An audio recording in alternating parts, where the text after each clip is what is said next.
We'll call a meeting to order. Is there any additions to the agenda? Helen? Mr. Chairman, I have 3 additions under 3.1C. We'd like to establish a committee of the whole meeting in June. Okay. Under 3.1D, the Golden Hills SAR School last letter of request that's in front of you, just okay on that. And then under 4.4C6, Standard in District Ag Society request for some gravel.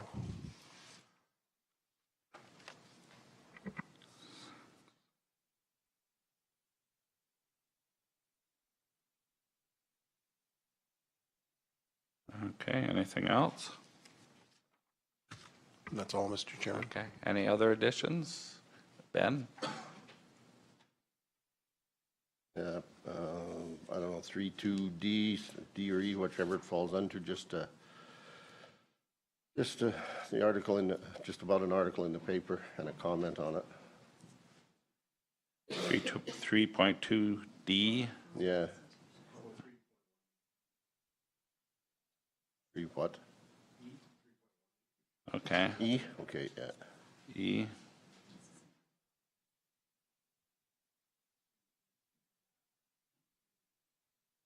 Okay, anything else?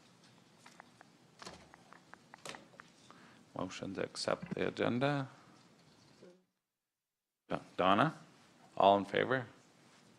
Carried. Adoption of the minutes, April 9th, 2018, Committee of the Whole meeting minutes. I'll move. Jason moved. Okay. Any questions or concerns? All in favor? Carried. And April 17th, 2018, regular council meeting minutes.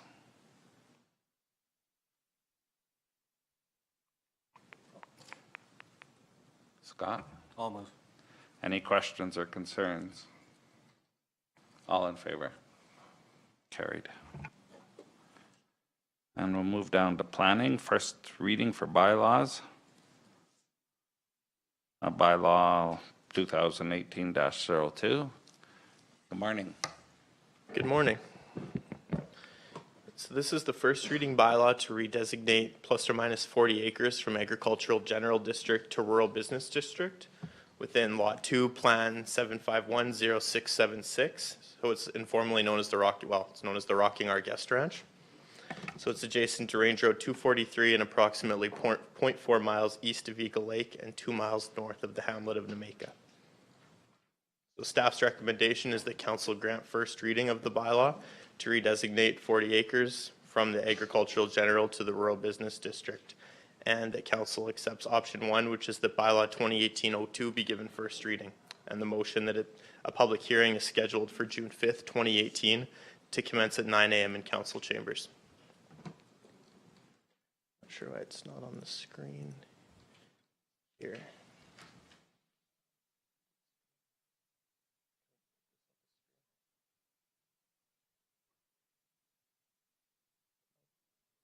It's all plugged.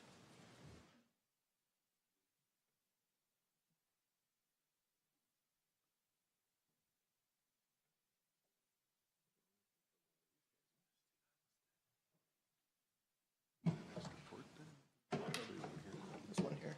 Okay. Yeah, I'll just.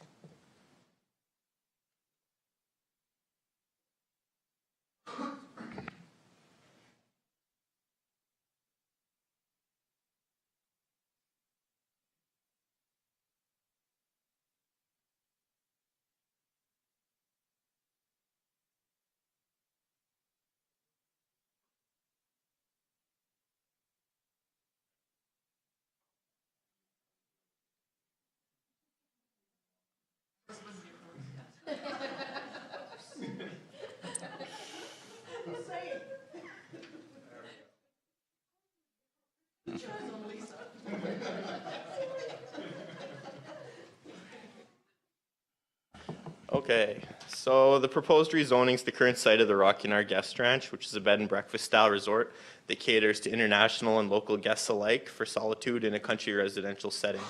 They'd like to redesignate to rural business districts so they can continue to do what they're doing existing on the site while allowing the opportunity for potential future expansion of their facilities for seasonal markets such as a Christmas market, farm-to-table dinners, agricultural tours, corporate retreats, cooking classes, and more agritourism-related uses.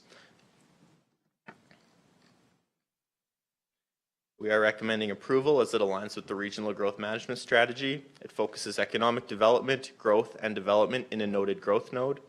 It aligns with the tourism and agricultural objectives of the Municipal Development Plan. And it aligns with the Land Use Bylaws Rural Business Land Use District in terms of promoting agritourism-related uses in the county and allowing for economic diversification of an agriculturally focused business.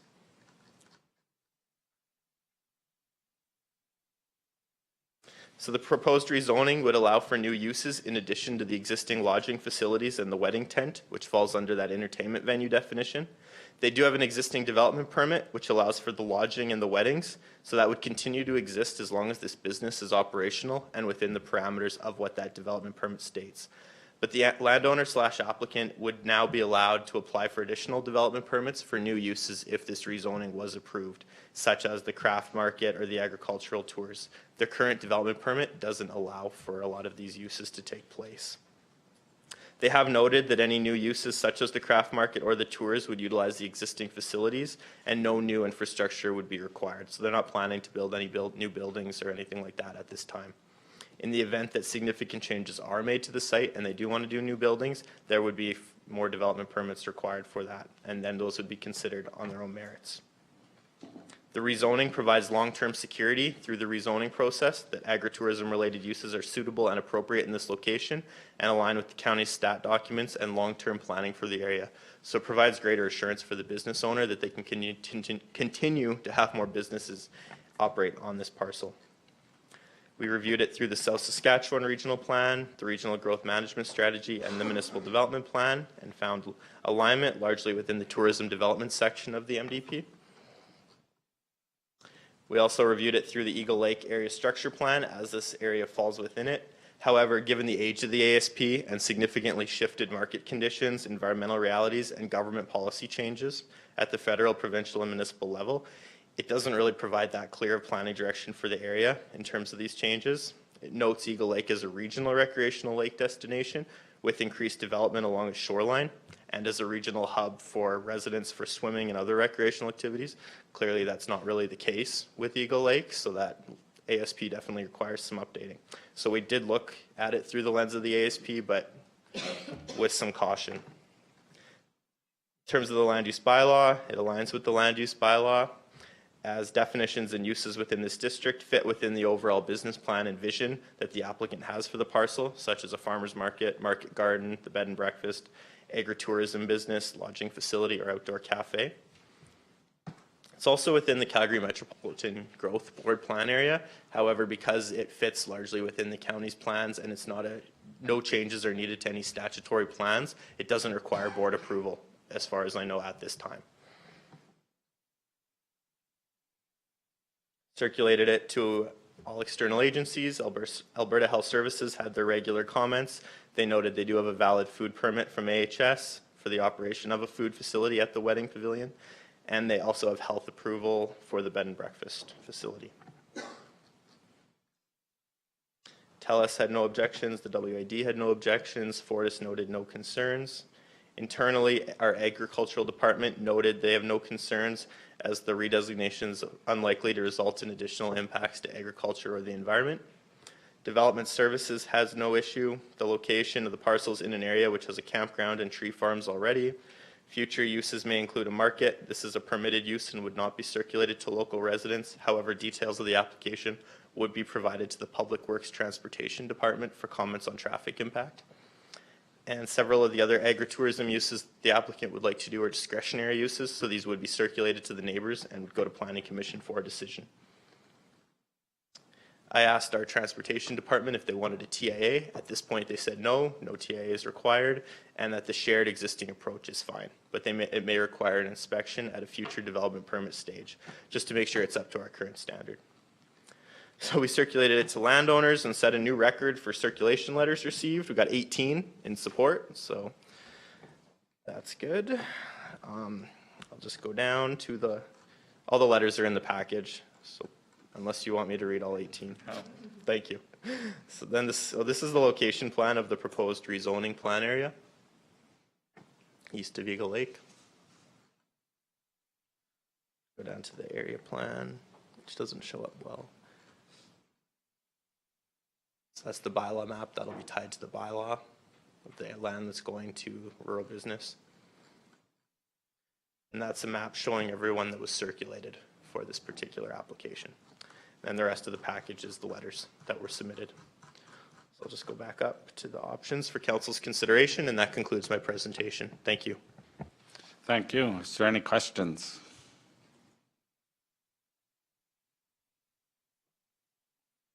Wishes? I'll move that bylaw 2018-02 be given first reading. Okay, any questions? All in favor? Carried. Go ahead. I'll move that a public hearing for bylaw 2018-02 be scheduled for June 5th, 2018 to commence at 9 a.m. in council chambers. Any questions? All in favor? Carried. And request for decision, subdivision file time extension request for SD 2017-06.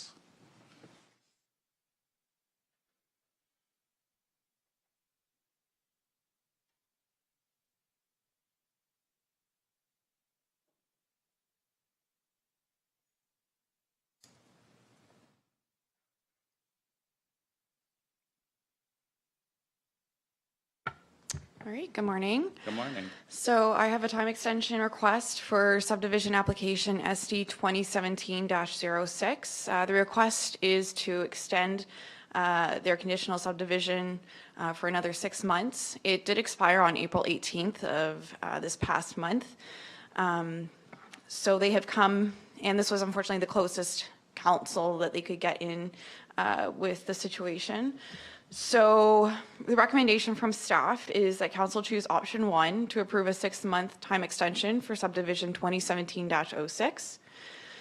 The reasons for this time extension, the application itself was approved by MPC on April 18th, 2017. Previously, it was redesignated to country residential on May 17th, 2016, with the intent to provide for future residential development on the site. Following the conditional approval, there were some issues through the 2 of the conditions that were approved. The first being the groundwater supply report, and the second being the level 2 model process assessment for septic, so a PSDS report. The septic and adjoining groundwater report that was submitted by the applicant's contractor was peer reviewed on was peer reviewed shortly after April 20th, 2017. And it was determined through the county's engineers, which was McElhaney at the time, that the septic report did not meet some of the requirements of the sewage system standards of practice. The groundwater supply report was also deemed insufficient as it wasn't done by a professional hydrogeologist, which is a requirement through the Water Act. So following the peer review, a new groundwater supply report was submitted by the applicant's contractor, and the revised septic report was also submitted on March 12th and 15th of 2018.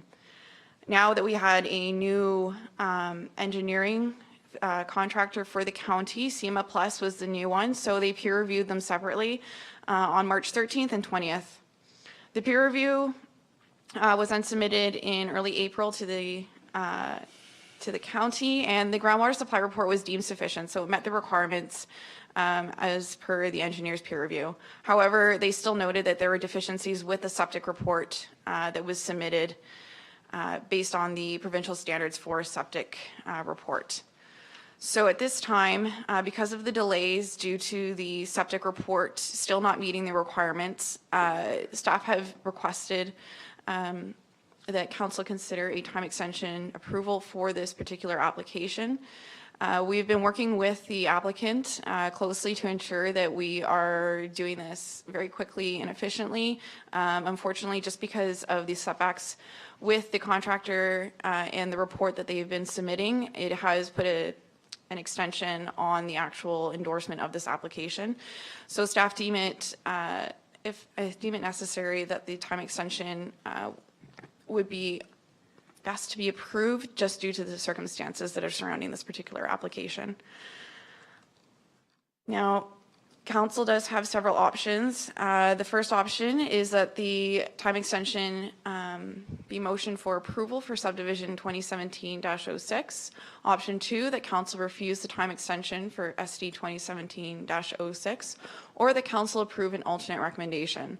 So again, this is for a 6-month time extension for the subdivision to be endorsed through the county. So if this was granted approval by council, they would have 6 months, the applicant, to obtain a revised septic report or another report in itself to be peer reviewed by our contractors here through the county, through SEMA Plus, and then to be signed off by them.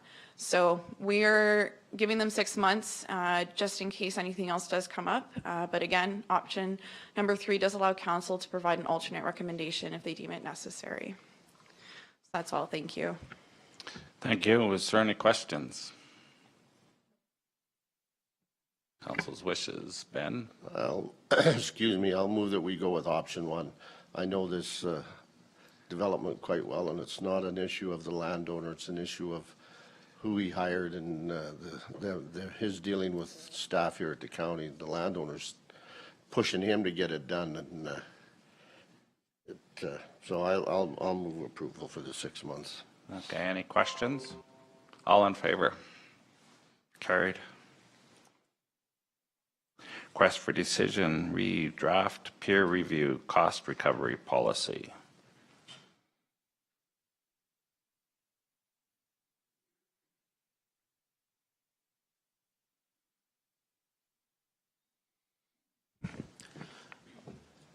Okay, so this is the draft policy I brought back after our discussion at the planning and priorities meeting in regards to how we go with a 50-50 option for peer review fee costs. So this is the policy I've drafted.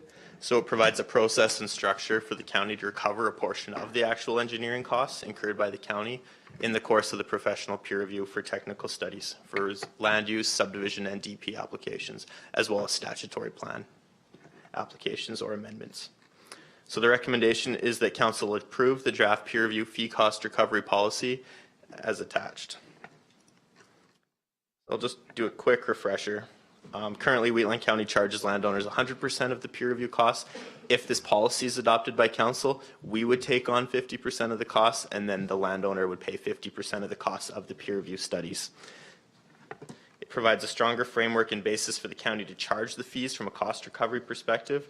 As per the changes in the MGA, this policy is required in advance of land use bylaw amendments that would further strengthen the ability of the municipality to require fees for planning applications. So this is going to be a multi-pronged approach. So this, if council adopts this policy, then the GM of finance would also bring an amendment to the fee schedule noting this policy, and as part of the MGA amendments that are being done with the land use bylaw, it would be also added to the land use bylaw. So we'd have, bylaws is always trump policy, so that when that bylaw is in place, we'll have 100% solid footing on this policy. In terms of strategic relevance, the proposed policy aligns with council's goals of supporting economic development in the county, a positive ratepayer customer service experience, and it streamlines processes in the county for planning and development. Reduces cost to applicants, and as noted, increased customer service. In terms of financial, staff's anticipating this will roughly cost the county $50,000 to $75,000 per year. This amount is subject to the economy and the number of applications that we receive. As noted, we'll be bringing updates in the monthly council in Angie's GM report so that you can see what this is actually costing the county, and I can bring it back in a year and we can, council can make that decision if they want to continue with this as it is. So some follow-up actions, I'd report to council in 1 year on the impacts of the policy to operations and the budgetary cost of the change to a 50-50 payment model. Just go over the policy really quickly. provides the purpose of the policy, as I noted previously, and then it makes sure through all the specific policies to note how this 50% would be required for any land use development permit, area structure plan, rezoning application, as well as the drafting of development agreements and meeting your conditions of subdivision approval once it's been approved.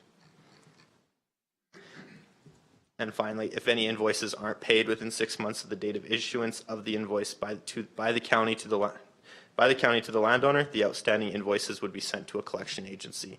So we're pretty flexible with this. I mean, typically they go far over 6 months before it would get sent to collections.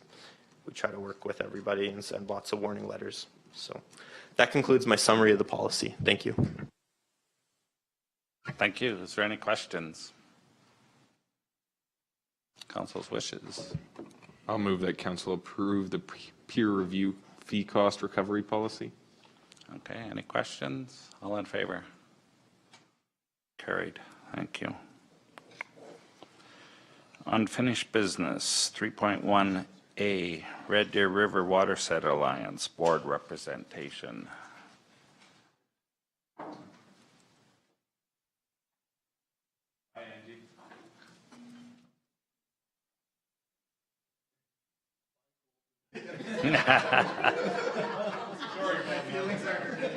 Bye, Odessa.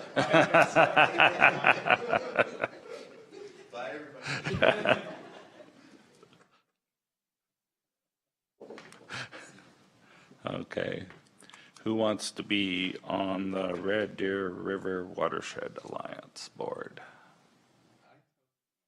I was sure that we sent two representatives. I thought it was me and Scott. I was sure we at our organizational. Not that I really want to. Mr. Chairman, they're representation, but they're not actually on the board of directors, so. And we have to be That's on the there? difference. So previously, Councillor Knight was on the board of directors, so there is two openings, I believe, so there would be an opportunity in later in the year, in the fall, to have a representative of Wheatland County sit on the board of directors, if council so chooses. So I understand now. That's an extra meeting. Would be an extra meeting of their board of directors. Being that Jason and I are both assigned to that, the background is we've had no information about any meetings leading up to this. So I myself wouldn't be comfortable going on the board, not even going to a meeting to see what it's about. Not to mention, I'm not even in the area of Red Deer Rivershed Water Alliance. I'm in the board, I'm in that part, and I've already been asked to sit on the Bow River Basin board. So, Directors board? yeah. Yeah?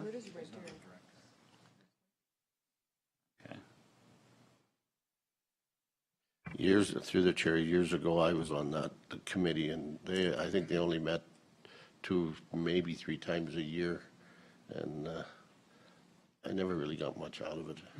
I don't know if being on the board would make any difference, but it,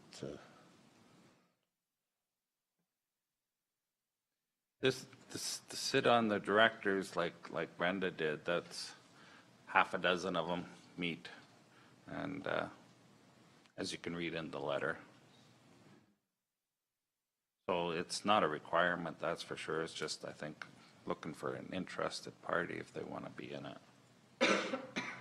And it's a thank you letter for, I guess, for allowing Brenda to sit there too for a while.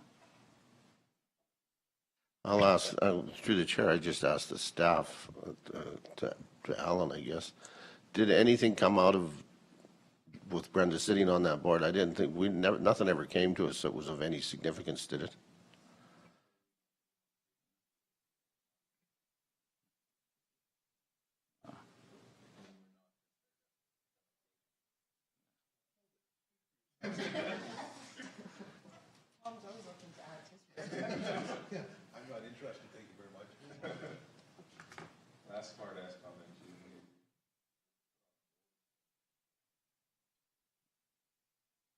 You can just accept it for information too.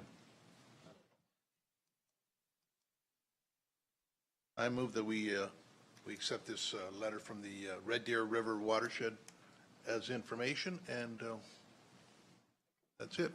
Okay. Any questions?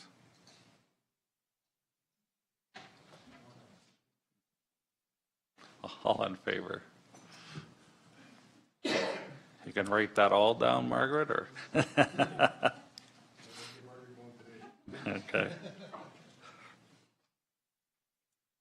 Oops, my pen's running out. There we go. Discussion, 2018 organizational meeting date. I think this stemmed from a... Okay.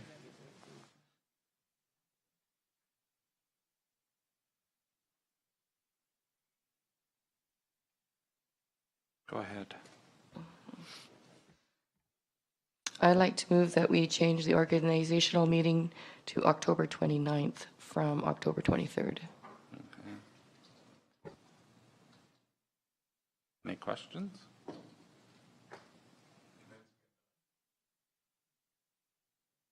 Yeah, you said October 29th at 9 o'clock? Okay. Where are you going? Oh, wow. Okay, any questions? All in favor? Carried.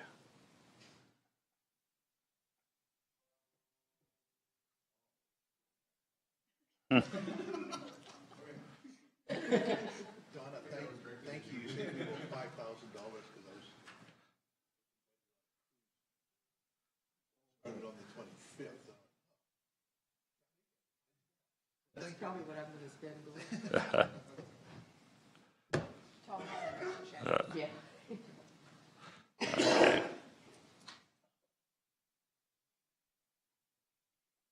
3.2A, community and, no, that's part of the presentation at 10 o'clock.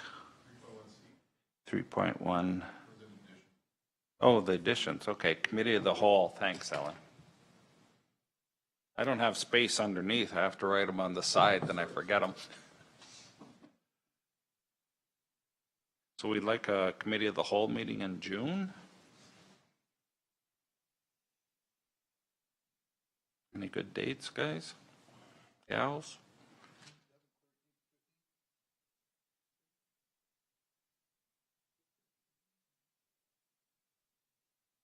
I would prefer the 13th. That's on the 12th, MPC. That's just a half a day, or we're going to have council after that? Half a day, okay. 13th of June for committee of the whole? Who make that motion? I'll move that we set a committee of the whole date for the 13th of June at 9 o'clock a.m. Okay, any questions? All in favor? Carried, thank you. I think I got that in there already. And Golden Hills letter. There's a draft letter. I think everyone got a copy. Did everyone review it? Or is there anyone want to move that we approve this letter and send it off? Tom? I move that we approve this letter and send it to Golden Hills School Division. Okay, any questions? All in favor? Carried. And Ben, you had a letter? Oh. Comment? Picture? Article in the paper about how Strathmore and Sobeys sponsored. And I think that's the second or third time that's happened. And talking to Lisa, she can't get through to these guys. So I'm putting a motion on the floor that our Reed contact the mayor of Strathmore and sit down, talk with them, and tell them that we've put money into that thing and we expect the recognition that they're getting out of it. That's, I don't know which paper it's on, Strathmore Standard. Yeah. Papers we haven't done. Any questions? Lisa?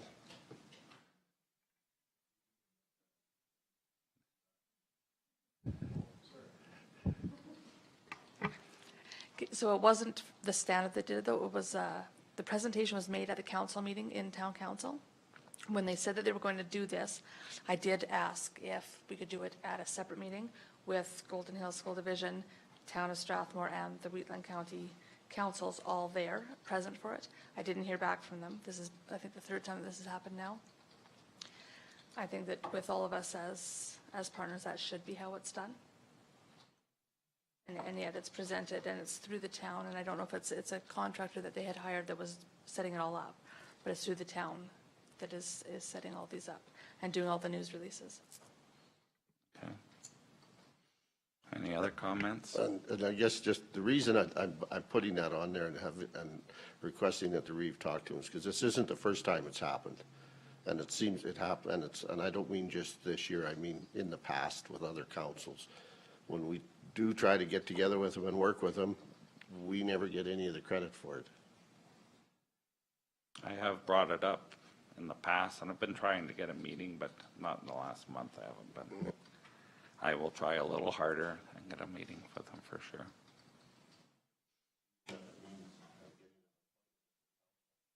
Mm-hmm.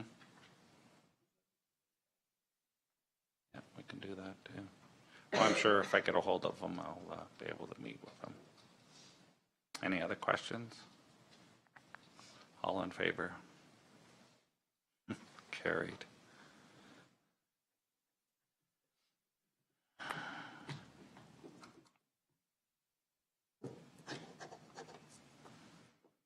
Okay. Take a little time here. And the budget, that time's that one there at 1. Next one's at 10 o'clock, and the next one's a 1 o'clock appointment. And C, that's a 2 o'clock appointment.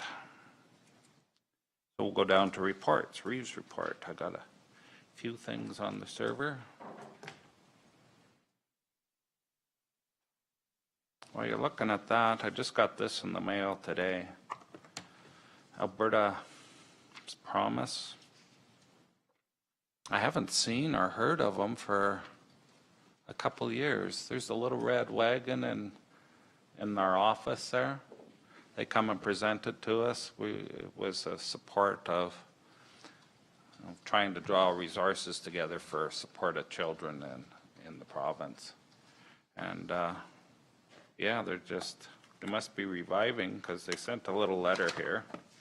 I'll just pass it around, everyone can look at it, on what they're doing in the province, a little bit of a history there, and a couple pins. I like visiting with them, but they were more at the FCSS conventions then. So I don't know when you go to the FCSS if they're around anymore or not. I don't know. Keep your eyes open for them because it was a good idea. It started in the Ralph Klein areas. And then the rest of my reports on the server, is there any questions?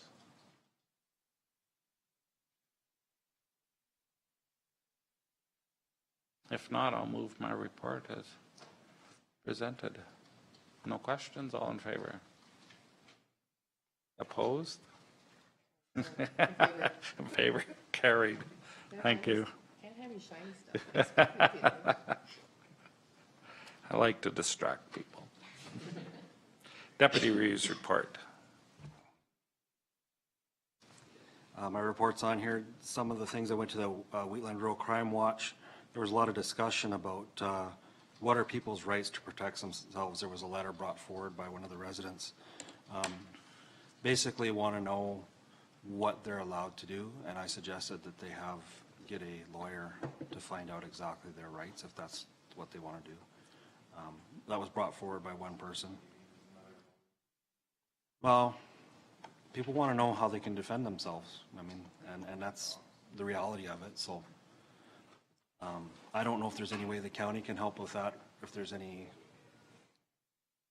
kind of lawyer we can recommend for them to get a hold of or something like that. I didn't know.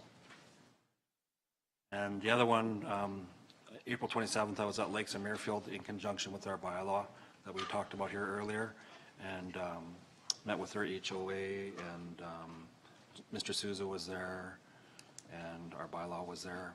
We kind of discussed what we can do for them and how we're going to educate the Muirfield area on what we can do. And I had talked to Lisa too a little bit about maybe the education portion being maybe something in our county connector with them as well, and or a link to their website. And Mr. Souza did say that they're still moving forward on finding a sewer problem, fixing the sewer problem. That's where we'll leave that. Any questions? If not, I'll move my report. Any questions? All in favor? Carried. And Councillor 1 report. He's on the server as well. The only thing I would like to mention on my report, which is on time again, other than that, but is the April 12th Mistakis Least Conflicts Land Workshop. Thought it was very good.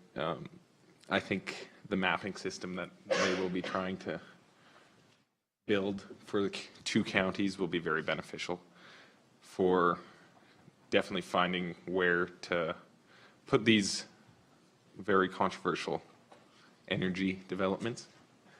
And I mean, the biggest thing for me is the agriculture aspect, and I think it'll do a very good job of trying to find the best places of agriculture land to put it.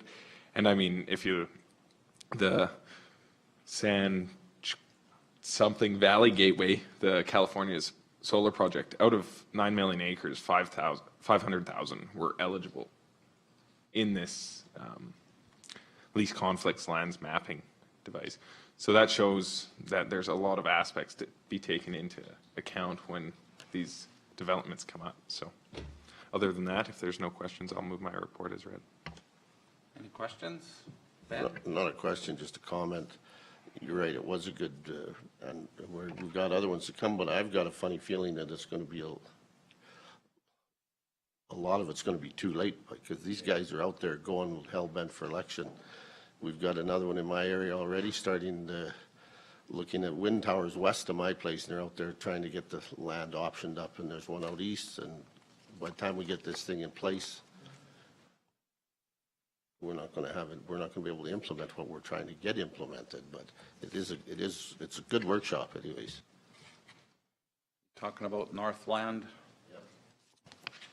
Got a letter from them here. I'll pass that around for everybody to look at. Any other comments? I'm thinking Strathmore is putting one of the pivot fields under solar panels. I think they approved that in her hearing. No other questions? All in favor? Carried. Thank you. Division 2 Councillor report is a written report, is it not? I think. Yes, I apologize. here it I is. tried to submit it before I left, but my computer was behaving badly. I read it on Facebook. Oh, there you go. It was longer on Facebook. Really nothing to note, but I move my report as circulated. Okay, is there any questions?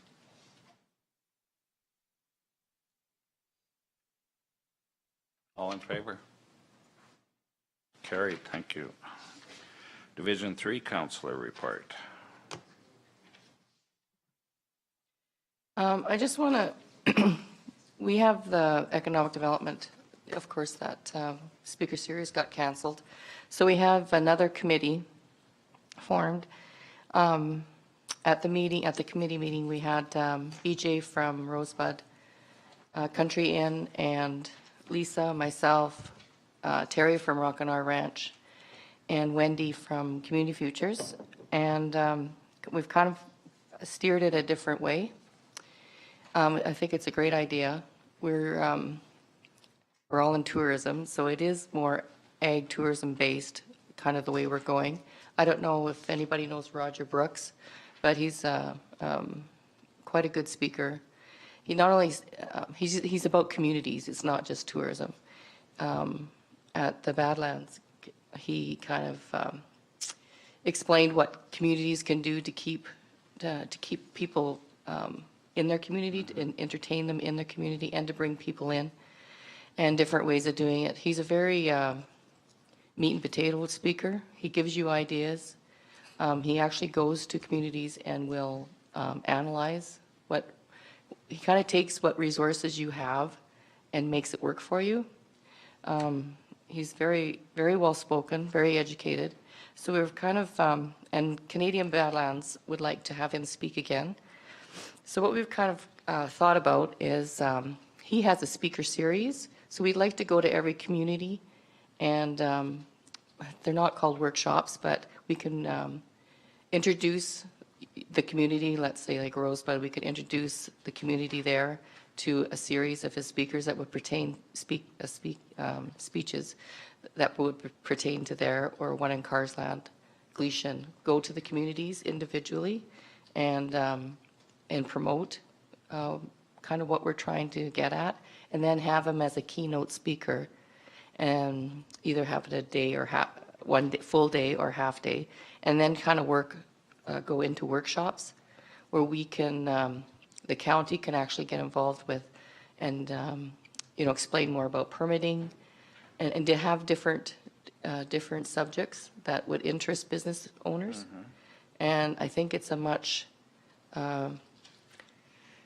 we're not relying on other this is a Wheatland County initiative. And I think we're on the right track. We've only had one meeting. We have another one this month. And then an economic development meeting also. So we're just got to, gather up some more details. We'd like to have the keynote speaker by fall, because that's when the Canadian Badlands wants to do it, and they want to partner with us in doing it. No, that'd be a good idea to partner. So it's actually, because the CARES grant, we received the CARES grant, we will need we have an RFD here to put through. Okay, any questions? Did you move your report, Donna? And I move my report as read. Okay, no questions? All in favor? Carried. Request for decision, Economic Development Board revised speaker project.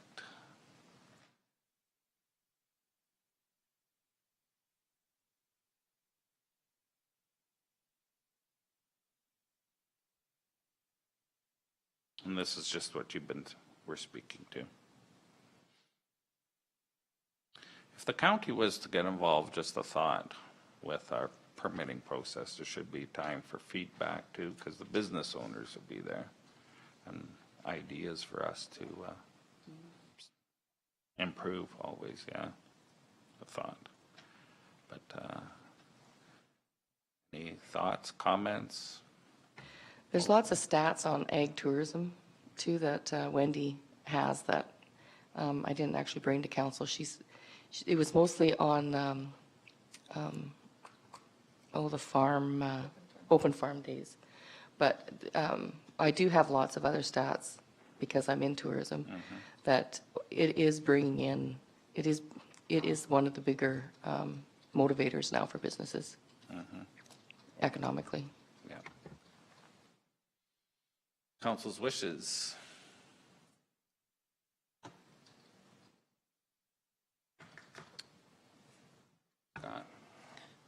I'd like to make a motion that we approve the proposed tentative changes to the scope of the speaker event and support the continuation of funding for the initiative as previously approved.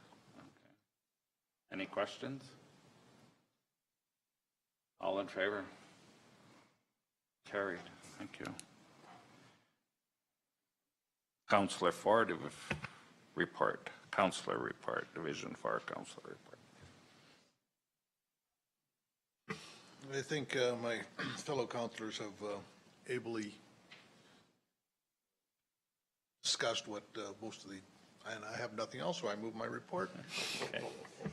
Well, I'm still going to ask for questions. Anyone got any questions for Counselor Four? If not, none, all in favor? Carried, thanks, Tom. And Division 7, Counselor report. And my report is there for your perusal, but just in addition to that, under SEWA, we've completed all our third-party reviews, and it's just some information that with the environmental life cycle report completed, the life cycle analysis states that over the lifetime of the plant, if we can ever get it going, there's a saving, there's a 7 million tons of greenhouse gas reduction over the lifetime of that project. And to put that into perspective, since 2009, the province has been bragging that it's invested over $327 million in 122 projects, and the estimated greenhouse gas reductions is 8 million tons by 2020.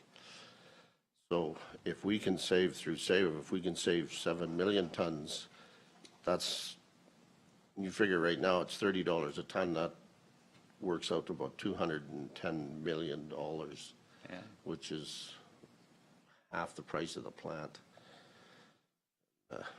So that's it, that came out of the reports. And we had a very positive meeting with Anne McGrath, Premier's Executive Director of Southern Alberta Office, and she turned a 15-minute meeting into an hour and a half that we met with her, and she is very positive about the proposals, and she has agreed to put us in contact with the ministers that we need to be in contact with. And because of that information and because of her willingness to do that for us, we, at our board meeting the other day, we postponed our annual meeting until we've had those meetings with those ministers. Hopefully they're within the next month. And otherwise, we wouldn't be able to bring to our annual meeting what we would like to bring to it. So we've postponed our annual meeting again. But it was a very positive meeting anyways, and we were very pleased with her input. Other than that, that's it. Okay. And I'll move my report. Okay, any questions? Tom? Just on this SAWA, like all the counties that are involved, there's a possibility that the plant could be located in any one of the counties? There's a criteria that they have to meet, and there is an email coming out to all the administration and councils. I don't know if it's in the airways right now, or it will be here by the end of probably tomorrow night or the next day. And it will be available to all councils, so you'll see what the criteria is on that, and if a council is interested in it, then yeah. But it has to meet certain criteria. And So I just want to be proactive here. I'm thinking that if we fit the criteria, that we should probably push very hard to try to get to the forefront of this, because I think it'd be good for the area, it'd be good for the environment, because we're all about saving the environment here. And, you know, so that's just my thought. yeah, we did a cattle call here a few years ago, and we've had 7 municipalities put requests forward. The only person that knows who put their names forward is the engineer and our project lead. The rest of the board doesn't know who put their names forward, and we did that for a reason, to keep the politics out of it. And so this is basically another cattle call. If anybody's interested, they send it there, but there's criteria they have to meet to send it in. And some of these municipalities, my understanding is they've already got land zoned, sitting waiting to see if they get the lucky. And that's part of what the government can't understand when they're looking at this, is usually for landfills and this type of thing, it has to be a court decision to get it put in place. You know, we've got municipalities sitting there waiting to see. So I agree with you, but wait till it comes out and see what it, and there might be some, there may be Correct me if I'm wrong, Ben, but the meeting we went down to Champion there last fall, it did show the best places for it, for the factory, and we were right there. The south end of the county would be very, The template that the University of Alberta used to do the work that they did, it showed that on the southeast corner of the county, there was that's where the star was. But that star can move if we get different information, there's different issues come up. That was just their tabletop scenario. That by no means that's where we have not picked a location. That's just what their tabletop exercise shows. If we get a Medicine Hat, Lethbridge come on board, and it looks like there may be some of that happening, that could move 15, 20, 30 miles, 40 miles, depends on but originally the area, the Vulcan County and part of ours was basically the center of the mass, and it's staying in that area somewhere, but there are other areas that are quite interested in it. But the model that we're looking at putting in place, if it goes through the way we want it, you don't get tax off it. You don't get a tax revenue out of it. It's called what do you call it?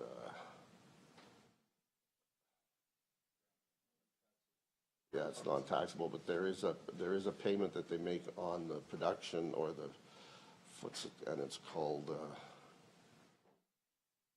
basically a lease, something like a minnow right. And I can't think of the name of it, but there is a payment, but it's not a taxable. Oh yeah, I understand all that. But, so there is something coming out, but Paul we thought it'd be out today, but he was going to revamping some of the wording in our send out, and so we're thinking it should be sometime in the next 2 or 3 days that it comes out.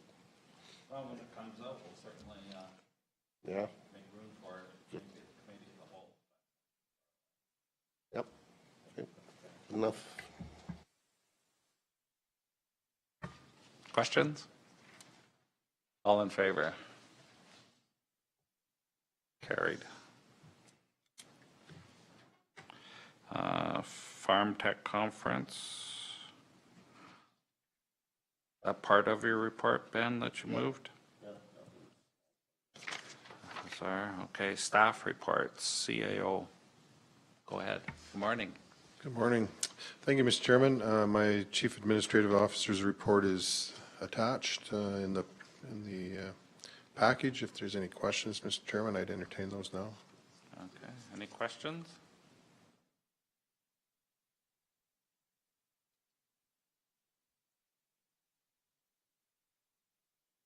Motion to accept. Jason? I'll move to accept the CAO's report. Okay, any questions? All in favor? Carried. Also attached, Mr. Chairman, is the CAO minutes from April 19th. Very productive meeting. As you can see, it did go on for a little while. We did talk a fair bit about the fire bylaw and some of the different concerns that the villages particularly had with the fire bylaw, and they'll be included in the comments that will come back to council for consideration. So that's just there for information, Mr. Chairman. I would like to go through the strategic priorities update. There's a report in your package. I have a brief PowerPoint that Lisa's put together for me. So just an update. Economic development strategy. It's out for request for proposals right now, and that closes on May 4th. We've got quite a bit of interest in that. I've had about 5 or 6 companies across Canada that have expressed an interest. So I'm anticipating that we'll get 4 or 5 at least proposals in for that. The plan with that will be to take that to the Economic Development Board meeting, as well as come back to council and let you know who the proponent would be to move forward on. So, and also in the request for proposal, it indicates in there a requirement for them to meet with the Economic Development Board twice in order to get their feedback and input into the whole process. So part of the proposal would also include an action plan for moving forward with an economic development department or contractor or employee, so that we can expand that. And I think that was a request to council previously. They wanted an action plan about how we move it forward and kind of marching orders for whoever's in that role. So that's there. Service capacity starts tomorrow. Starts tomorrow morning at 9 a.m. Staff have done a lot of work putting information together about where we're at right now and some of the things moving forward. One of the things, obviously, that really ties in nice will be tomorrow night's meeting in Gleason to deal with the school and the future of the arena. So that'll be some of the discussions we talk about in the service capacity starting tomorrow and probably into the next few days. So it does start tomorrow at 9 a.m. The dust control, staff are working on that. As you know, council did approve the 2018 rates, and staff are also working on bringing back further information in regards to service levels and the budget. Crime prevention, continue to work on that with the town of Strathmore, and I think we've got a conclusion on the hiring of the watch clerk. The town of Strathmore had 2 watch clerks in place. One watch clerk took a day job at the RCMP detachment, so they had a posting out about a month ago, and they have a number of applicants. So they're going to hire the county's watch clerk, so to speak, from those applicants. So there won't be another reposting. I haven't seen an agreement, but the town of Strathmore is drafting an agreement to present to me in regards to doing all the administrative through their office, and we'll just basically reimburse them for the costs for the next year. Had a good conversation with Sergeant Delaron in regards to some of the reporting, and I think I sent some of the information to council in regards to that. So at the end of a year, we want to have the adequate reporting back to council. So I continue to work with Mr. Delaron, Sergeant Delaron, in regards to that report, so that we make sure that council is satisfied that they have the information they need to judge that project moving forward. And our staff continue to work on the crime prevention through environmental design, through Angie's department and the planning in regards to looking at future developments in communities to try to mitigate some of the potential crime threats and issues there. So, and then the last one is review an update of the municipal development plan. That one we're seeking or finding some challenges with that. We're trying to do all the IDPs and ICFs with the different municipalities. We did have a meeting, as you noticed in my notes, with Rocky View County. So we're starting to move that one forward. But staff will probably start moving on that in June. So it's a little behind schedule where we wanted it to be, but it's still on the radar. So a list of the projects and kind of where we're at. You can see it continues to move around a little bit. Quite a few of the tenders are closing for the road projects in the next couple of weeks. So the next month we'll probably see more into the design or more into the construction phase. Sorry. And then any questions in regards to that brief report? Go ahead, Tom. Just one question on the crime prevention. When we were up in Edmonton with our meeting with Katie, we were assured that there would be a meeting with the chief superintendent, Bernadine Chapman, within the next 3 to 4 weeks, and that's Okay. 8 or 10 weeks ago. So I don't know where that sits. Okay, I'll follow up on that. Thank you. Okay. Any other questions? In regards to the IDPs and ICFs, I remember when we went down to Lethbridge, there were some challenges you brought forward about the smaller municipalities. Is there any, are they working towards their side of it? Or? Yes, you may have noticed in my CAO report, we had a really good CAO meeting on the 19th. And with that, it sounds like Pallisers has more staff in place, so they'll be able to move that forward. So we've tentatively got a meeting, actually it's not tentative anymore, actually it's firmed up June 4th with the villages to start the IDPs. They're also trying to do their MDPs at the same time, and as well as working on the ICF. So we did have a bit of a discussion on ICFs.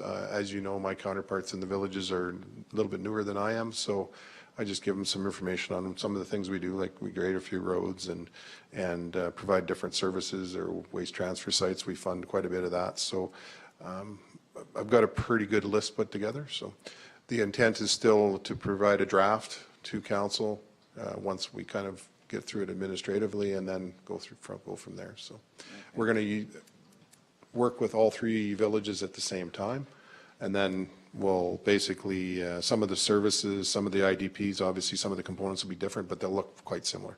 So that's my update on the strategic priorities, Mr. Chairman. Okay, any questions? I'll move that council accepts as information the monthly update on strategic priorities as attached to this RFD. Okay, and you want to include the CEO's meeting minutes too as information? Okay, any questions? All in favor? Carried. The next request, Mr. Chairman, is a community meeting regarding upcoming projects in Carsland. In consultation with the communications officer, we feel that it would be prudent for us to have a meeting in the hamlet of Carsland to talk about some of the projects we're taking place in the next few months over the summer. And we're proposing May 17th, if council would consider that.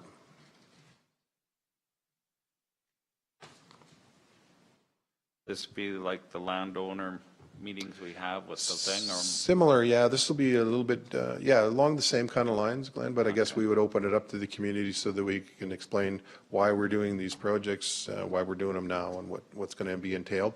There's been a number of people express interest in and concerns perhaps with what we're doing. One of the roads, Strangmere, is it? No, yeah. Strangmere, yeah. So Strangmere has some challenges with drainage and that, so our staff are working with our engineering department, our engineers, to ensure that we can rectify some of those drainage. So we're going to have the plans there similar to what we do with the road projects, and talk about some of the ways we're hoping to mitigate some of those current concerns. So. And this would be in the evening? I believe that's what we're thinking, right, Lisa? 7? 7? Yes.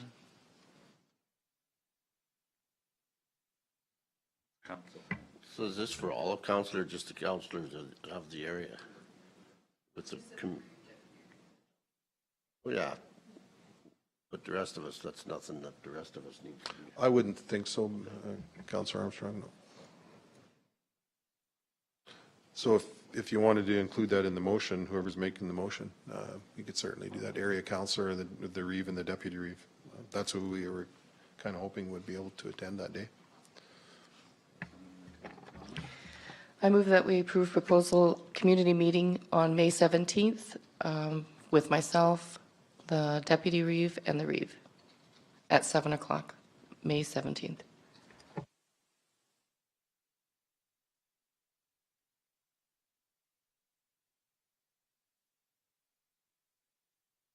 Mr. Chairman, our 10 o'clock is here, so I'll defer the rest of my reports until after that, please. Thank you.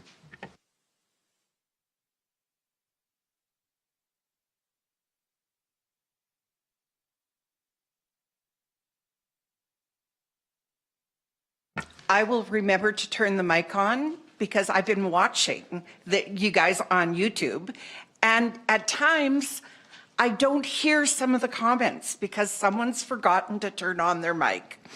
So encouraging you to do that because I miss out on part of the conversation. Thank you so much. Reeve Kester and Council, it is such a privilege to be here this morning and an honor to represent the current CURB board and present our recommendations to you. Annually, the Wheatland County Community Enhancement Regional Board, CURB for short, meets to review, evaluate, prioritize, and decide the distribution of funding set aside in the Community Enhancement Reserve. This program began in 2012 and to date has contributed $2,846,289 for the enhancement and betterment of Wheatland County. Application from nonprofit organizations within the county were accepted in January 2018, and the board met on February 21st and March 8th, 2018 to review these applications.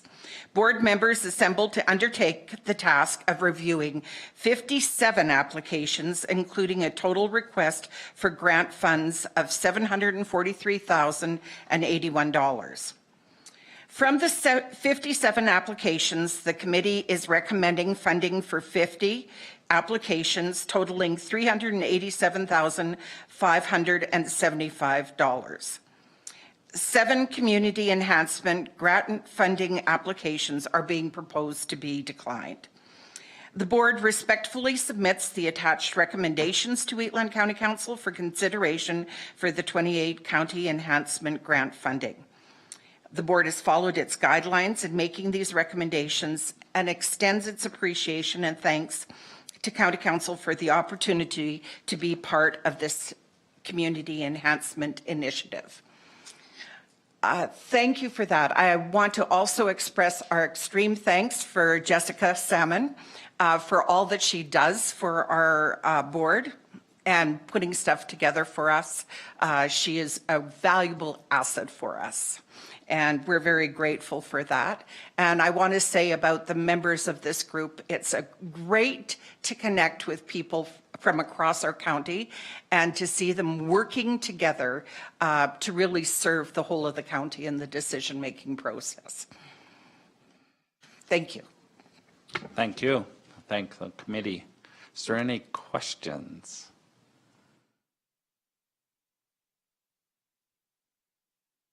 Recommendation, I think everybody has it on their computers, page 82.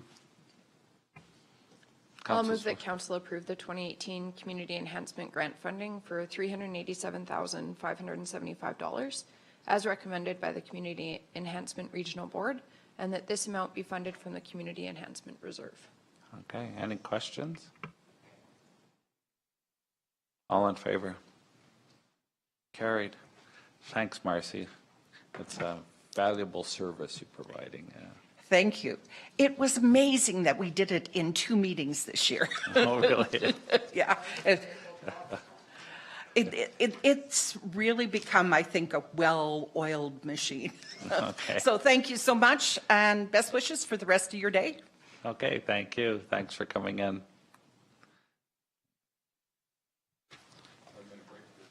Break? Sure. Is that what you wanted to? Yeah.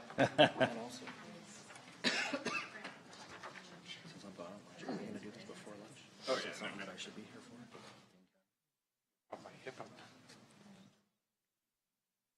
I don't have a clue what it is. I'll ask Ellen. You're leaving at lunch? Okay, I'll find out. Okay. On Marcy's report. Ben, any questions? All in favor? Carried. And Jessica, you're still hanging around? You have a question? Okay. Okay. Ellen, you want to continue with number 5, I guess? 4.4A5, that's... Yeah, Canada Summer Jobs Grant funding, as requested by council previously, I did bring that back. We have 3 positions that we've been successful in obtaining.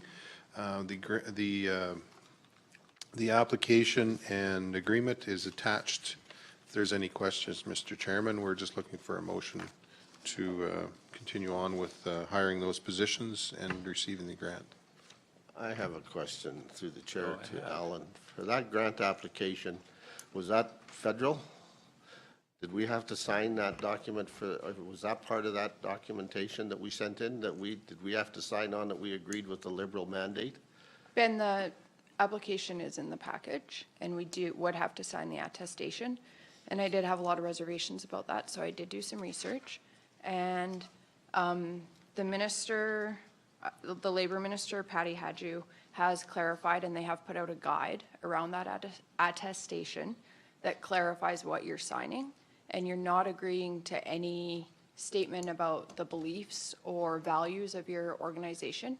You're simply making a statement about the activities of that job is basically, when you read the whole guide, that's basically what it drills down to. And that the actions of those summer job students will not be going against the Charter of Rights and Freedoms. So I guess like an example would be they wouldn't grant funding for somebody who would be picketing like an abortion clinic. But our summer job students aren't going to be doing any actions or like no part of their job will be violating the Charter of Rights and Freedoms, and that's basically what we're attesting to. It's nothing about Wheatland County's beliefs, not anything about our beliefs as, like personally as counselors or administration. So that's some of the background that I found, and the minister has indicated that next year the application will be altered. Have you got that in writing somewhere? Yes. Well, and even when you read the attestation, I have it highlighted in mine. Where is Because I wasn't comfortable Where with is it? this. It just says the charter rights. The way it is worded, The way it is worded, but probably meant a little. Where is it? So I can, because I never seen it. so it's on page 216, and it says, both the job and the organization's core mandate respect individual human rights in Canada, including the values underlying the Canadian Charter of Rights and How do I get to Freedoms, 216? as well as other rights. These include reproductive rights and the right to be free from discrimination on the basis of sex, religion, race, national or ethnic origin, Which one is that? color, mental or physical disability, or sexual orientation, or gender identity or expression. And I agree with that, so I am comfortable signing this. And part of the way I took it is I just interpret some aspects of it maybe differently than they would interpret it, but I think I have that liberty. For example, reproductive rights, that's not specifically defined. So if that's your main concern. I still don't understand why that has to be in their documentation. It has never been in there before. Why is it in there now? I think the background on it from what I read was because some summer job students were actually working against human rights, some of the human rights in the charter, and they don't want federal funding going towards those jobs. But they'll let federal funding go to picketing against. Oh, pipeline. absolutely. There's that some makes sense. misuses of it for sure. I wasn't comfortable with it because of what I had initially heard and read about this, so I did research it. And It is that's only what I found. $4,000. Yeah, and it is only $5,000. So if we want to make a statement about it, we can do that. I don't know. To the chair, can we afford to do this? Like, anytime I could throw it back in the government's face, I want to throw it. I do not believe that we have ever hired a summer student to directly oppose the Charter of Human Rights. I don't know if we've done that. Never. I don't think we've ever done it. I'm pretty sure we don't need to put it in writing. So, I'm okay with if I have to forego a couple. Yeah. So how much is the total? $12,000? $15,000? My feeling is we just bite the bullet, we take the $15,000 out of our own pocket, but that's me. Well, I'm not in favor of it. I would never sign that document myself. Never. In 1,000 years, I would never sign it. Have you guys read the supplementary information outlining what the definition?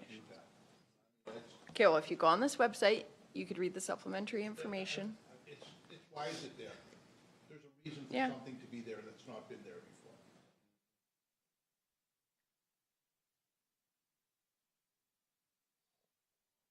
Any other comments, questions, thoughts?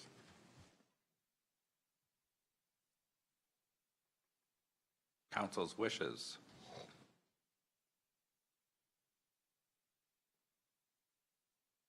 I'm like Tom. I feel the same way Tom does. I agree too. It's gone too far. I move that the County of Wheatland not participate in the funding agreement of the 2016 Canada Summer Jobs Grant. And Go ahead, Ben. just a friendly amendment to that to explain why we're not. Not that we just don't participate, but the reason we aren't participating. Because of, That it goes against our moral, it's just, you can't write how I would like to express it, let's put it that way. It's. Turn my off. Can I just? Sure. I honestly believe that words have meanings. And there's a reason for them to do this. And it is to make us say, well, it doesn't affect us because we don't have anybody picketing an abortion clinic. There is a step you take in any decision that's made, no matter how innocuous it was or how horrible it was, there's always a step in that direction that didn't seem that bad at the time. And this is just, it's a protest vote, is all this is. But there is no need for the government to have put that in there. It's never been in there before. So there's a reason for this, and I say enough. If that employee on his own time goes and does their personal time to do what they want, they're well enough going to do it while they're on our time because it's not part of our policy, and I can't understand why they would even have to have it in there. If they're doing it on their own time, that's. When you read, just to clarify, like, it's not anything about what you do on your own time. When you read the examples, and I will completely agree with not signing it from a philosophical standpoint. I'm not saying that. Like, I will completely back the council on that. And I'll vote in favor of your motion. I do think if you read when the government, and I agree with you that there's more to it behind it, and philosophically I'm opposed to that. When they give the examples, they're saying example 1, an organization whose primary activities are focused on removing or actively undermining existing women's reproductive rights applies for funding. This organization would not be eligible to apply. Then it goes on and says a faith-based organization with anti-abortion beliefs applies for funding to hire students to serve meals to the homeless. The organization provides numerous programs in support of their community. The students would be responsible for meal planning, buying groceries, serving meals, etc. This organization would be eligible to apply. So even though they hold those beliefs, they would still be eligible, and they would expect them to sign that attestation because they're saying they specifically want you to be addressing the activities of the job. So nothing about what you would be doing on your own time. And they have clarified that it's not about your stance or your morals. They are trying to target those positions that are, in their opinion, undermining rights. So, and I'm only clarifying that just for clarity, not saying that I don't support your motion. Any other comments, questions?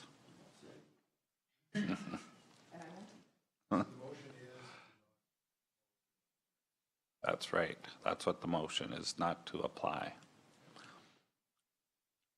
I'll just throw it out there. If we're not going to apply, are we going to send our letter in telling them we're not applying because we don't agree with their statement? Just so they know. What's the point of protesting if we don't tell anybody?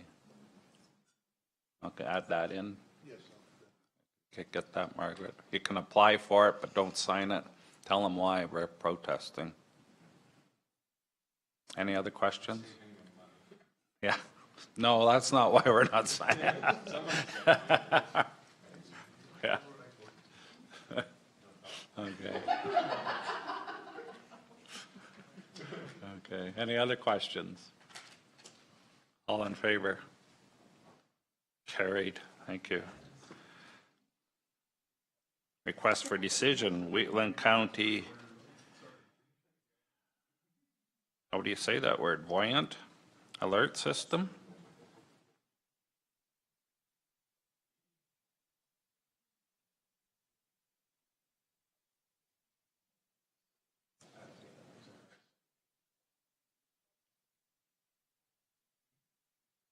Council's wishes, questions? Page 221. Thanks, Jessica.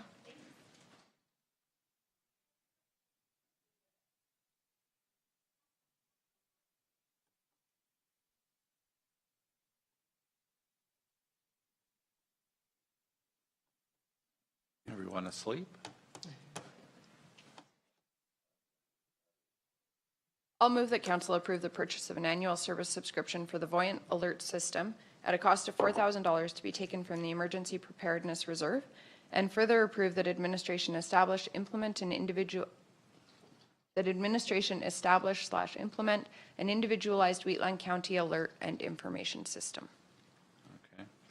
I like that it targets different forms of communication, and that it looks like there will be some accountability to know who has gotten the information, like in an emergency situation.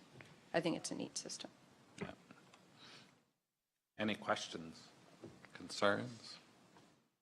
All in favor? Carried. Thank you. Corporate and Financial Services, request for decision, Corporate and Financial Service Report. Good morning, Brian. Good morning, Council. So on page 224 of the Council agenda package is my monthly report. Just one item I'd like to note, just following through with Council Resolution 18-2-39, a summary page was sent out with all the combined tax and assessment notices that were mailed out on April 22nd. So that's with anyone with properties greater than one. So that was done. So That was great. mm-hmm.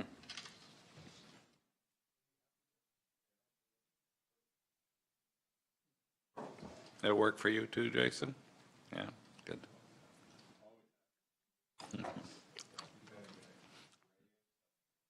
Okay. Okay. Your report is attached to the agenda package.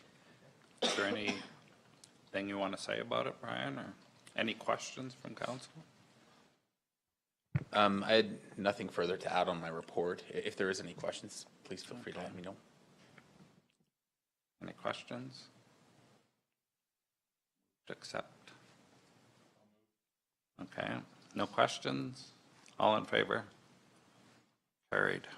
Mr. Chairman, can I ask a little indulgence if we can go to D and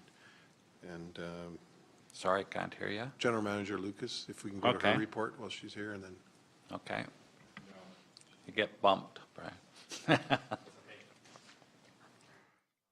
just so you know that a member from Marigold Library would like to be here, so we told them around 11:45, 11:30.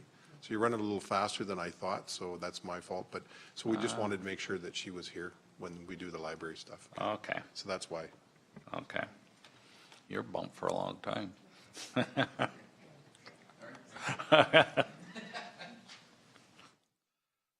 Okay, Angie's report is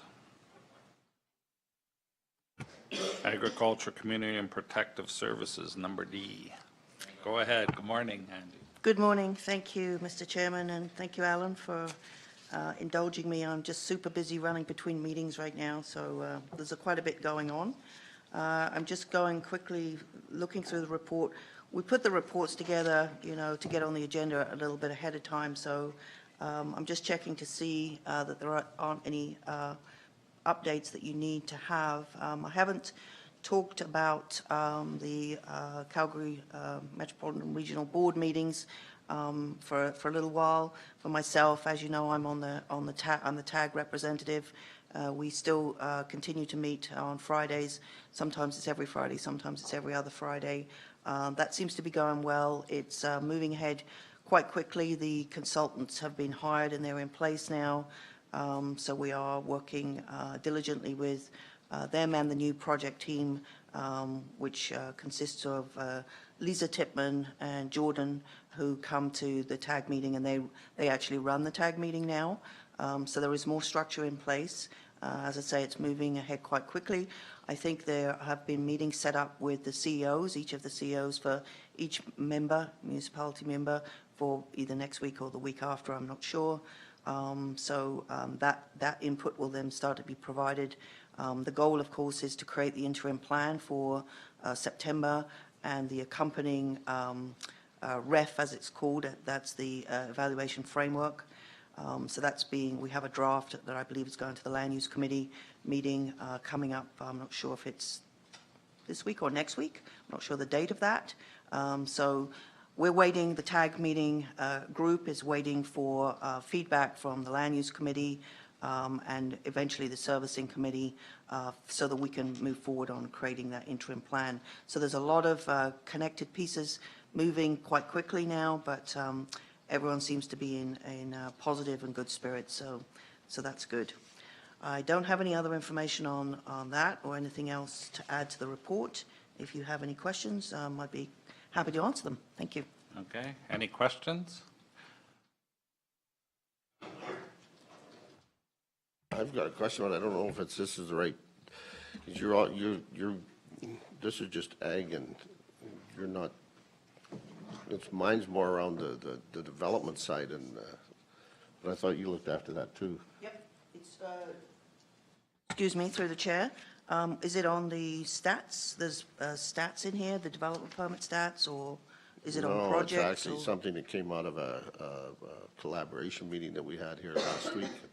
There's some issues around the province with landfills, old landfills, and staff, development staff, Public Works need to find out where those old landfills are and put that in our documentation for setbacks when there's development in those areas, because it's becoming an issue in some places that they're give out a development permit or a subdivision application and all of a sudden they're on the side of an old landfill. It becomes a liability for the municipality. And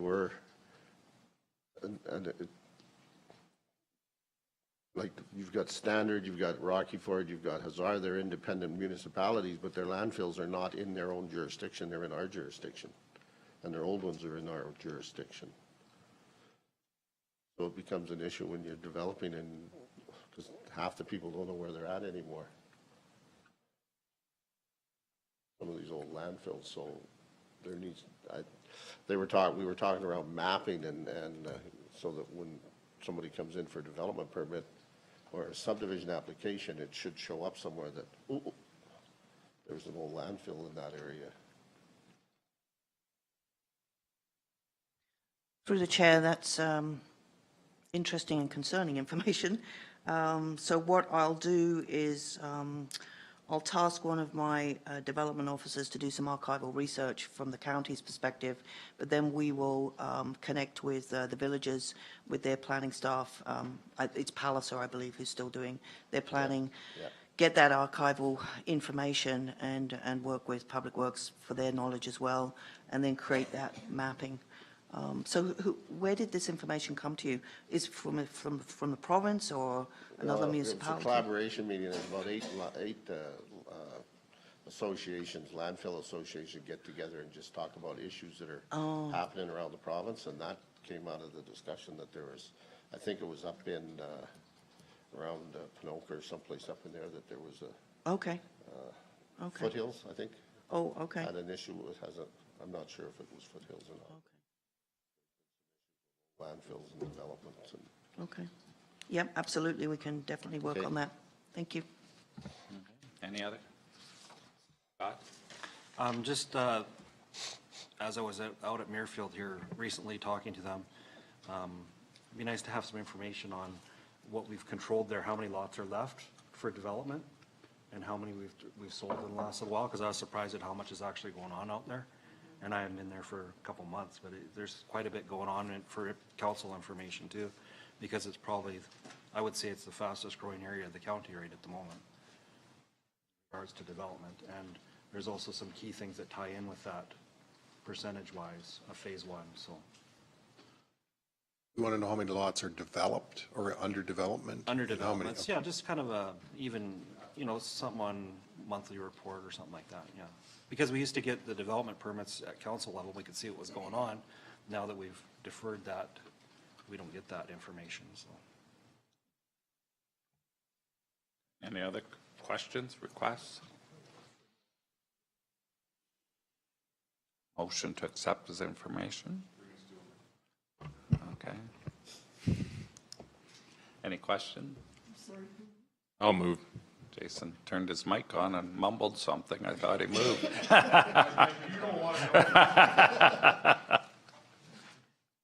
Couldn't have been that bad. Nobody fainted. All in favor? Carried. Thanks. Thanks, Jason. Thanks, Andy. And Transportation Infrastructure Services report.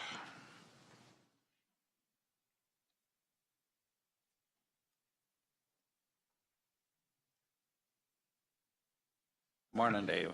Good morning, everyone. Kind of a blustery day out there. That's an old word, isn't it? My grandfather used that. Kind of shows that I'm getting old, maybe. Anyways, you all have my report. As you'll see, this is actually for the month of April. Dave, before you continue, I just wanted to let everybody know this will be Dave's probably his last report. Yeah, potentially. Yeah. It's been a good run.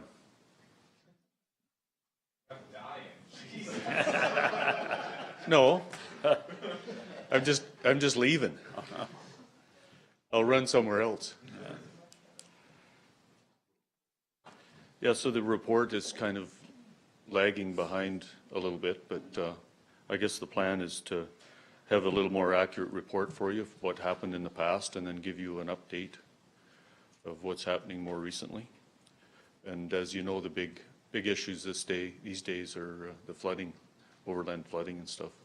For the most part, it's over, but we're still feeling some of the damage. The guys are out repairing the roads.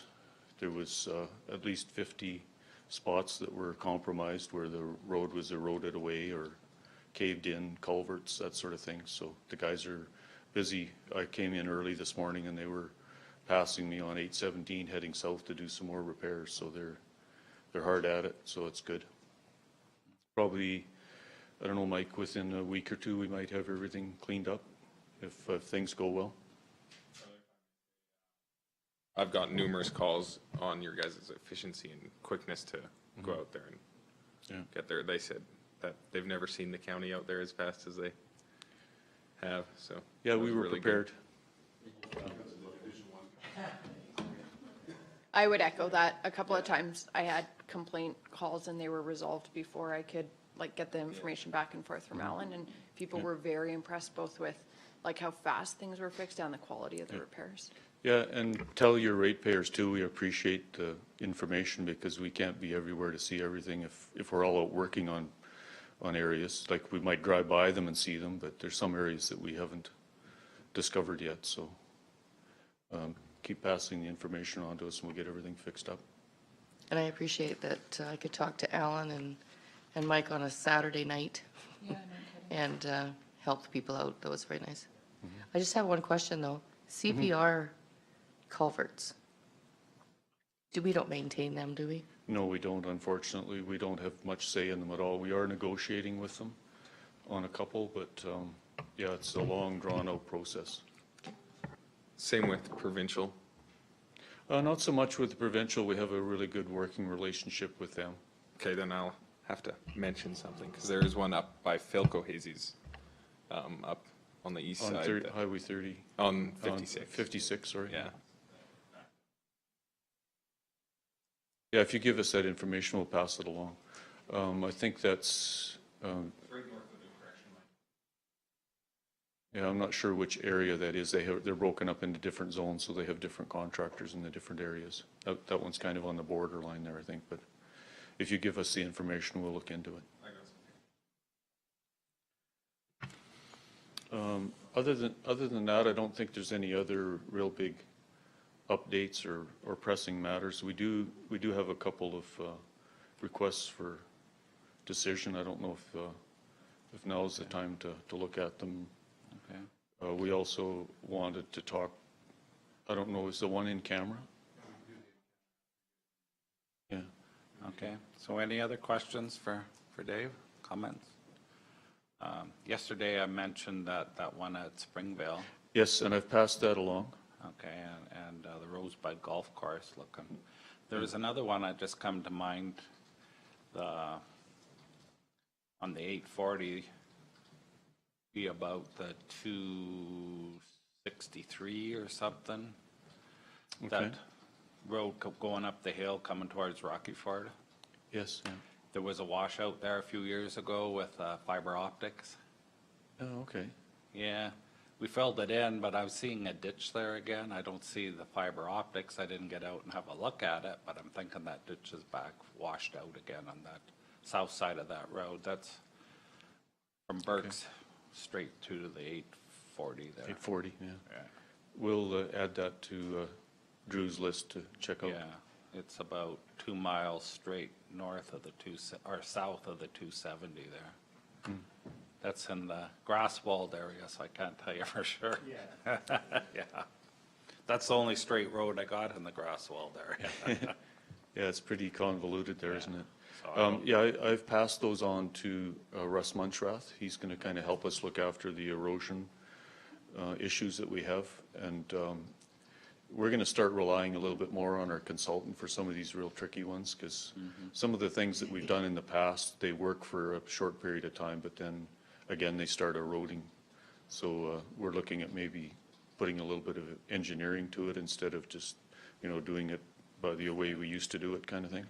Because that new build on that one by the bridge there, up by there by Marshman's, there's a lot of silt come down and covered the fence. Yeah, that's up. one of the spots that we're going to get our consultant to look at to Okay, recommend some better erosion protection. okay. No other comments? Yeah, one call from, actually, it's the second time he's called me, Joel Sandin. And when we rebuilt that road out at Duck Lake on the curve and where his bins are and the approach when he comes out of his bin yard onto the, he's having trouble getting out of him, whether you guys can maybe go out there and have a talk to him and find out exactly what his issue is, but he's having trouble getting out of there with his trucks, out of his bin yard onto the road. Yeah, some of that was built on the old alignment, I think, so. Yeah, that's Joel Sandin. Yeah, I know the spot. Yeah, We'll have a look at it. okay, thank you.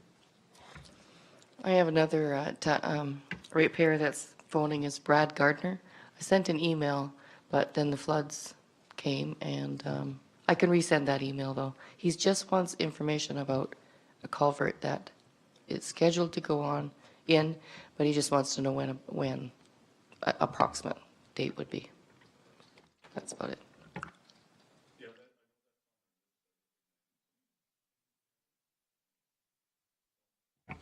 Yeah, gee, I had it on. I guess someone else popped on and shut mine off or something. I'm not sure how that works. Yeah, that's definitely on our list. I'm just not sure how far down the list it is, but we can look and see. And then, of course, things like this flooding jumps ahead of everything, so. But we can look into that. Any other questions? Accept this information. I'll move to accept. All in favor? Carried. Thanks, Dave. Thank you. Request for decision, lease of county-owned land, Northwest 11, 22, 21, west of the 4th.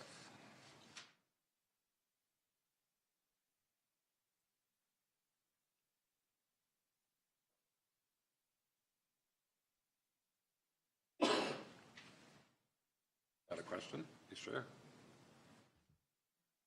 I'll move that council approve a 5-year lease for 25 acres within Northwest 112221 west of the 4th, commencing May 1st, 2018, and expiring October 31st, 2022, for agricultural purposes with the terms and conditions as presented.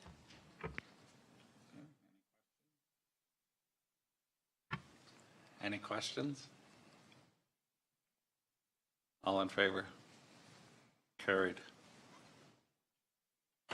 Request for decision, Symbiotic Virotech update.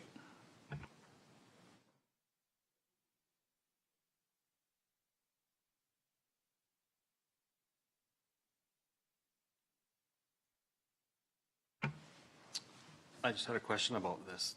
With the project there, and we approved the vacuuming of tanks, I'm just afraid that's going to give them a false positive for the results, because those tanks take a while to fill up for each individual home, and I'm just concerned that's going to affect their results in their trial, because you're taking away a lot of the digestive system of a natural septic tank and the sludges and things like that, so they have to fill up again over time. We've all pumped out a tank, we know it takes time to fill back up. So it's just some concerns there with that it's gonna give it a false positive, so.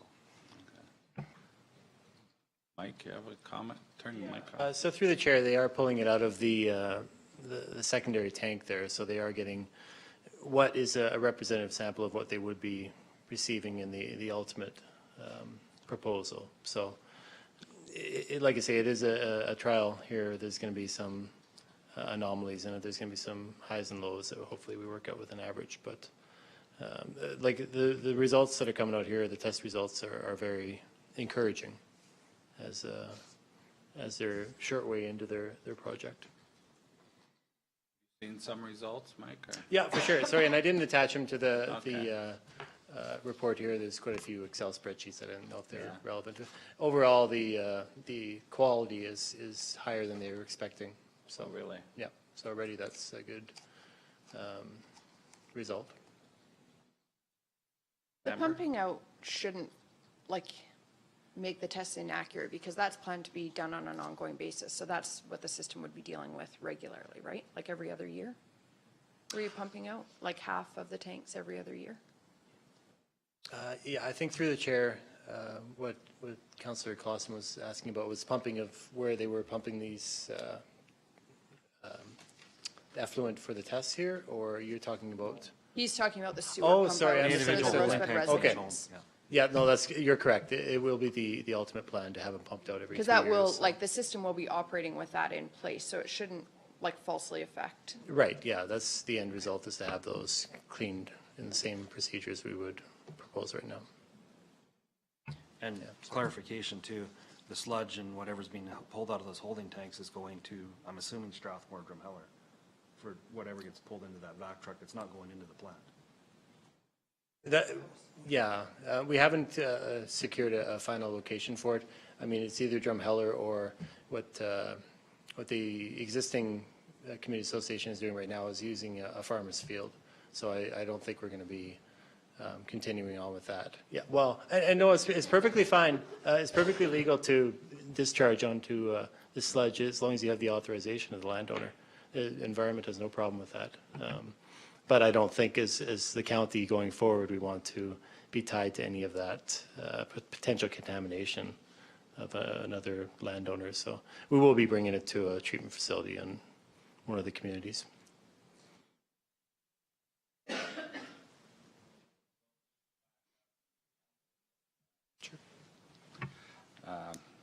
Councillors Clausen, Scott, your concern was pumping out the septic tanks would affect the results of symbiotics testing?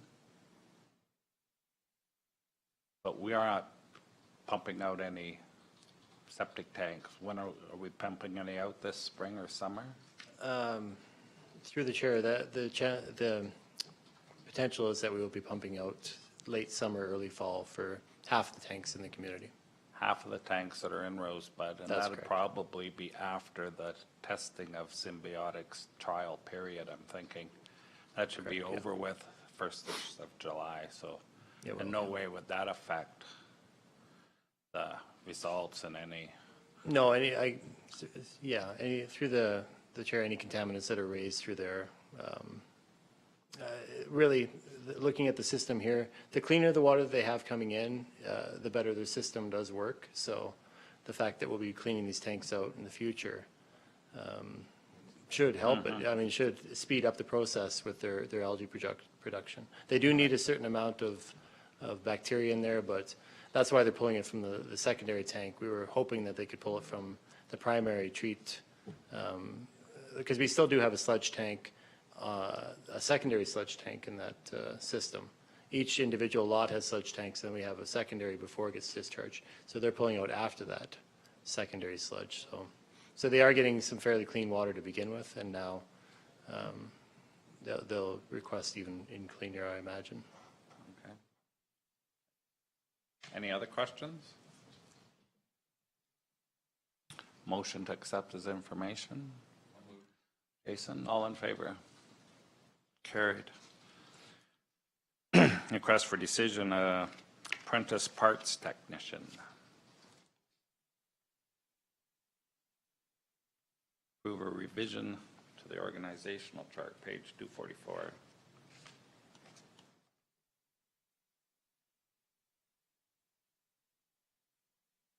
Questions?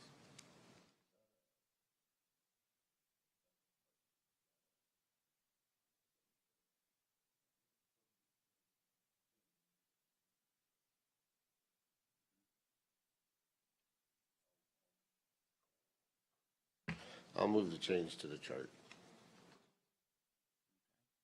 As long as we don't have to sign any declarations. That's right. This isn't federal, no. We're okay.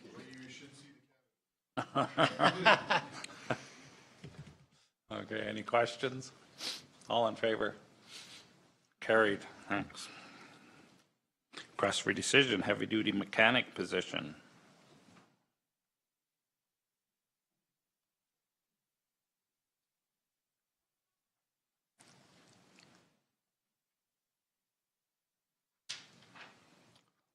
Council's wishes. I move that Wheatland County Council approve the revision of the organizational chart to allow for an additional fourth heavy-duty mechanic based on the rationale presented in the business plan. Further, that the position be funded for the remainder of 2018 through the operational reserve continuity, reserve to a maximum of 70 grand. Okay, is there any questions or concerns?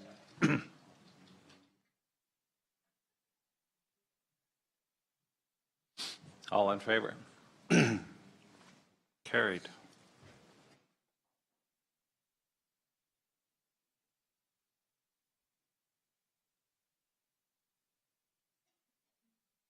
Okay.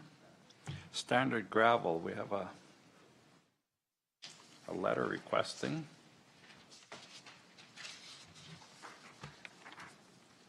Mr. Chairman, this is a request that came in yesterday from the mayor of Standard. Okay. Mr. Alan Larson. He talked to me last week about the potential of getting some gravel for a 85 by 200 outdoor arena that they would like to build in Standard, and they've received some donations. The gravel costs, Dave has the gravel costs per cubic meter, and the cost I think came in around 30,000 for the whole amount, but I'll let Dave speak to that. Okay. Yes, the total cost to the county for us to recover our costs on that would be $30,637. Okay. So that includes hauling and the crushing and.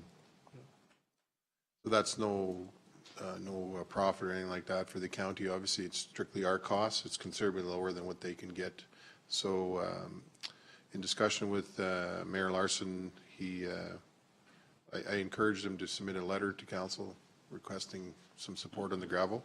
So the request he's made is for it to be donated. It would be a community venue that would be open to any ratepayers in Wheatland County as well as the Village of Standard.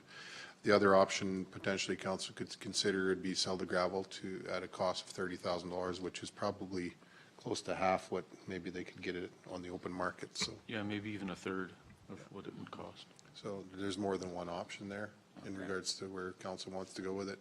I think it's a worthwhile project for the community in the area to support it in some fashion. So. Okay, any questions or concerns? Thoughts? I know I was talking with the mayor recently too and telling me about the project. Evidently their ice that they're using, there's very little time for free skating and whatnot, and a few extra hockey games and stuff, so it seems to be a needed thing in the community. I think it'll be a great, recreation opportunity for ratepayers in the county as well.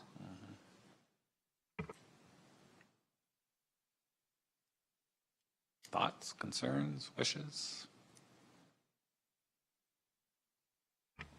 Sorry, are they planning on paving it after too? Or is it just going to be gravel? It will be poured concrete tubing in it so that they can refrigerate it if they want to keep it a little longer in the spring or start it earlier in the fall.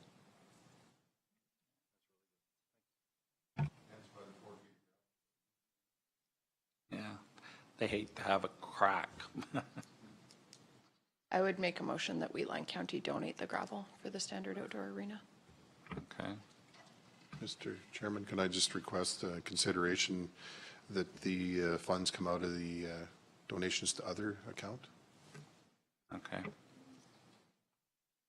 And if the motion is successful, it would be tracked and put on our little tally sheet. Okay. Any questions or concerns? Tom? I'm sorry, I'm just at the switch here. The hauling, the transportation, are we also involved in that? Is that part of the 30,000? That's included in that cost that I gave you, yeah. Now, how does that, will we be able to, does that compromise, like, does that affect anything, any of our other projects going forward, that if we go ahead and do this, because that's going to be a couple of loads anyhow? There will be a minimal disturbance to our schedule, but we can fit it in. It'd be probably a couple of days depending on when they wanted it and how quickly they wanted it. So. As a general rule, it's at our convenience. Yes. It has to work into our Yes. schedules. We don't. Any other questions? My one concern is we just had presentations in here about several communities funding this type of project. And there was a board and everything set up for that. And this kind of comes in right at the same day. So what are we saying by doing that? That's my. It's our curb funding that we voted on this morning. The other one is the CRISP funding that we give the villages every year. That's cash, no strings attached type funding. The reason I guess I was giving this like a unique look at it right now is partially because of the timeliness, because they did reinstitute the hockey this year, and if they are having those kind of demands for ice time, and I do know that our county residents are using that standard arena, and they will be using this outdoor arena. And then I think because obviously they're putting a lot of finances into this as well, this is going to be a small portion of the cost of, like if they're pouring concrete, that's going to be a significant cost for them. Not only refrigerate it, but potentially put a roof over it.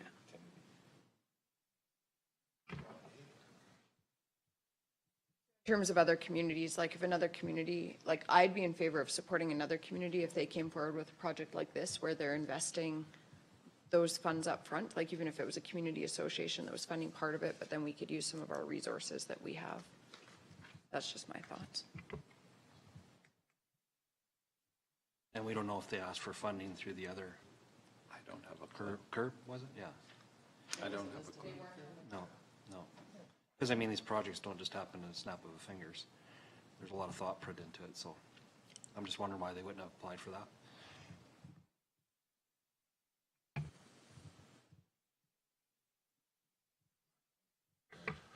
Tom? If we supply 50%, like give them a discount on it, they're still gonna have that 15,000 they come up with, they're getting a, like how much gravel are we talking here? Like, how many truckloads is it? It's 4,000 and change tonnage on that, so that would be a couple hundred loads.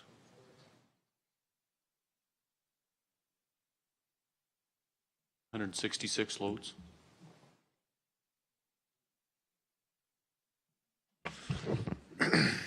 I fully agree with the project, and I think it's a great aspect to have in the community, especially with the needed ice time. I did talk to one of the members on Sunday night, and he was very hopeful in the success of this project, and I think it's phenomenal. Like, the community sense is really important in these small towns, and we don't want to lose that, but we also have to be conservative in our spending, and that's a large amount of money. I guess to put it in perspective, like we supported $3 million, it was $2 million or $3 million for the recreation facility in Strathmore, which will also serve Wheatland County residents. And I realize that's a year-round facility and it's a much greater scale. But this is a facility that will serve a large portion of our residents, adults, children, youth. And if I really like the idea that if it could be open for free skates and stuff like that, so it's not just exclusively the hockey or skating community that's using it, but it could be open to the public. So that's just for some scale, like 166 loads is a ton of gravel, more than 4,000 tons, whatever. But to keep it in perspective, like $30,000 compared to $3 million, it is a significant investment, but we have, one of the things we talked about was looking at how we're meeting the needs for our recreation for our residents. And I think this is a relatively inexpensive way to provide a recreation and a physical activity for our residents. I bet they will. You didn't have your mic on. I know. I understand, and it's a really good idea, and no one's against it. I just have a problem, like, this should have been, this is a curb grant. This is something that should be funded, and we start going outside of what we're funding everything. Where does this sort of end up? Like, we're gonna get, you know, I think, you know, so it couldn't fit under curb, so you're gonna come and tell us it's for the children. Well, who doesn't love children, right? So we're gonna sit down there, and it just, I don't know. I know we can afford it. I'm just, the precedent, we have rules for this kind of stuff, for recreation. It's not like we ignore recreation. We're spending $70,000 on the ice surface in Rocky Ford on the curb grant. So I just not sure about the process. And even giving, selling the gravel, which, I mean, I don't believe we should do that either, but that's taking probably 60 grand off of what they could find elsewhere, right? Because 30 grand, you said third about? Yes. So, I mean, we'd be saving them 60 grand. And I mean, even if you take that $30,600 and donated half of it, I mean, that's meeting both ways, and you're still being a pretty big contributor, because half of that 30 grand will be 15, and then what's that at market value, right? Like, you're still saving over, what, 25, 30,000? Does administration have an idea of the total cost for the project, like with the refrigeration, concrete, boards, whatever they're putting up? Because I think we can't lose sight of the fact that the 30,000 isn't the total cost of the project. It's like, it's going to be a significant part of that cost, but they still have significant other costs to get this project going. Any other comments? Scott? I think hearing that, maybe we should have the people that are doing this here and ask them these questions to find out some more history on it, and maybe why they didn't go ask Herb. Maybe there's some reasons we don't know, right? Okay. Donna? $32,000 is going to standard from the curb already. So something would have had to probably get bumped in order to even out what the curb grant does. Any other comments? I'm thinking for me, the curb funding is we put the cash in and they deliberate and dispense the cash. This request is for county gravel, which is already heavily discounted. It's not at market. And if we allow curb to start granting requests like this, what are we going to get into? A curb going to say, donate them a pile of gravel, and when our department doesn't have a clue what's going on or the cost. So it's a little bit different than to me, like a cash grant. Because if they're looking for a cash grant, they would have applied for 100,000, and they would have granted or not, and maybe a third or a half. But this So- is more or less, it's a little bit different of a curb ask in some ways. But through the chair, under this curb agreement, what Marcy's gave us, it says that there's 30,456 left of the curb in reserve for future years. They didn't use it all. There's 30,000 still sitting there that could have been applied for.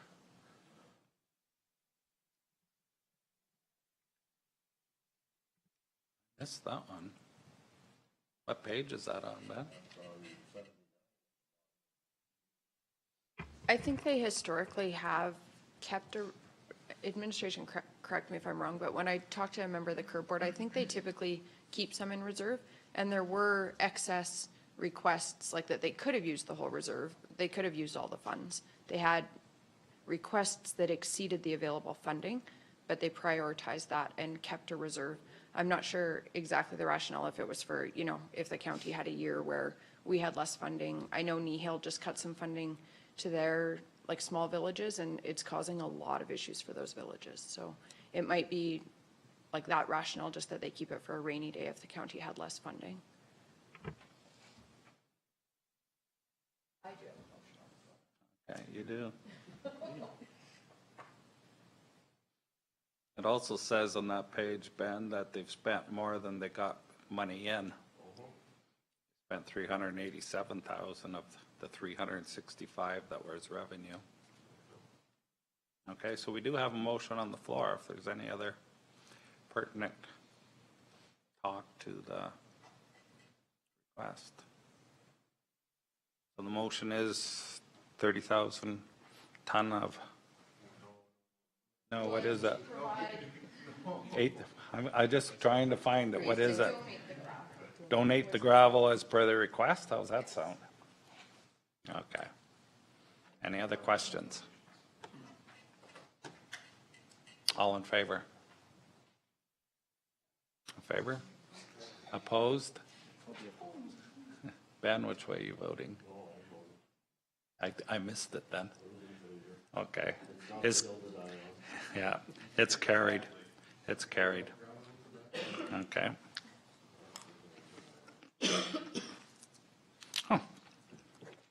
And our 11 o'clock is here. Mr. Stone, please use. This our 1 o'clock? Oh, you want to stay here till 1? My directions were told at 11 o'clock, so. Well, Huh. that's perfect. We can take just a short recess because. Okay. Mr. Stone, yes, you got the mic on. Away you go. Oh, good. Good morning, council. This would be a brief presentation to inform you of the hamper situation and the future of the program, and hopefully also satisfy some concerns with what I read in the paper as a comment to the overage that we have. The numbers that were reported to the council a few months back were correct. We are sitting at a total of about $76,000 in total bank accounts. But the fact is back in 2014, there was a policy put in place, and the contingency policy was to maintain a $30,000 emergency fund. So our actual overage that we are working at right now is approximately $46,000. This isn't unusual for the Christmas hamper to actually have this kind of money on hand, mostly because we are in a pay-it-forward situation. Our history that we have shows us that we make small gains in 3 areas of our hamper each year. That is in the toys area, stored foods, and cash in hand. Then every 3 years, what has been done in the past, we make adjustments and corrections to bring our accounts back into policy line. In the 2017 campaign, we made changes to the toys division, increasing the dollar amounts per package to each child to being $120. We also made changes in our foods, which we increased the produce lines so we could give them a healthier menu, to say. Those all cost a certain amount of money. Our Stuff a Bus project was 3 times more successful this year than it was in last year, and last year was our first year. So it was 3 times more successful, which was really cool. We'll continue that this year. Some of the difficulties that we ran across, though, was the schools, which is a major donations aspect to the hamper. The last school came in the day before we were packing this year, so we had absolutely no idea 5 days before we were going to pack up our groceries for the recipients, just exactly how much food was going to come in. So we were in a dilemma.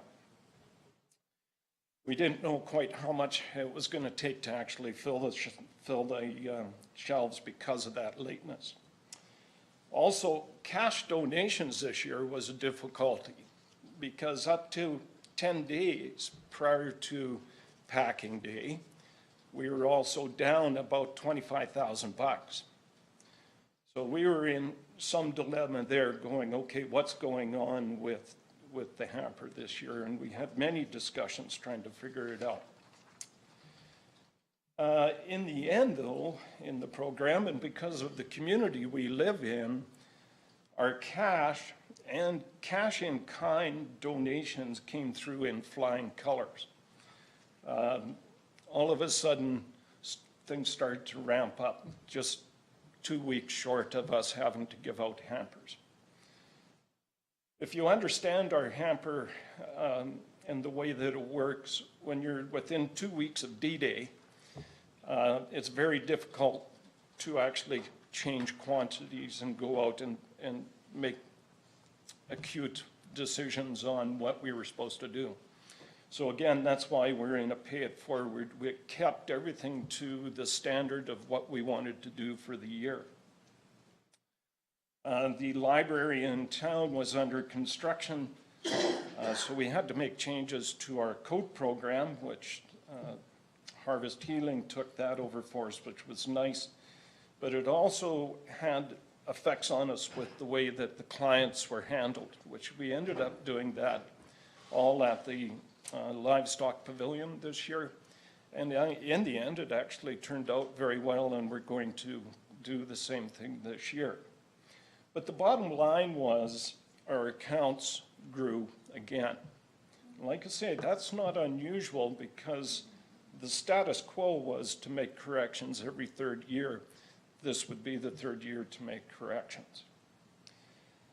Our executive sat down and did this prior to this request, even our first meeting after the campaign was finished, and we realized that we can't continue to operate like this, reacting to our situation. It's always a good situation, but reacting to it every 3 years. So we've come up with some ways to improve and put in place some procedures to be a lot more efficient on a year-to-year basis. Following here are some decisions and discussions that our executive has had and we will be putting in place. In the 2018 campaign coming up, in addition to not only the actual grocery menu that we hand out, we will be giving for a single family a $50 gift card, for a double $100, and for a triple $150 worth of gift cards from Sobeys. This was our correction 3 years ago that we did too, and it brought us back into line. So each one of these cards will go into the families, and that's going to take approximately $20,000 out of our overage to start to bring us down into line. A study of our history will be done this fall in September, and we're going to make it a policy that we insert a certain amount of gift card every year so that our cash accounts don't grow and then we react 3 years down the road. We want to try and keep it within that 30,000 emergency fund. So that's one of the things that's going to help us to put it into policy that every year this is going to be a standard for us. We will also be taking a look at, again, our grocery lists that we hand out, and we're going to improve the quality, the quantity, and the produce line some more this year, which is going to probably add another $5,000 to $7,000 worth of product that's going to end up going out. We are also right now trying to support all our local charities by donating our surplus product. And some of you don't probably realize, but at the end of every campaign year, there's a certain amount of surplus that I have left over, trying to ensure that each recipient is equal with the other recipient. So if you've got 2,000 cans of soup and you can't give everybody 100, then we store it. But because of that storage, what we're doing this year is we've got hold of the food bank.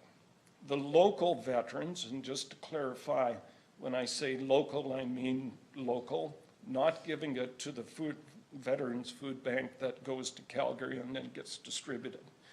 Our idea was to try and support the local ones and also all the local churches.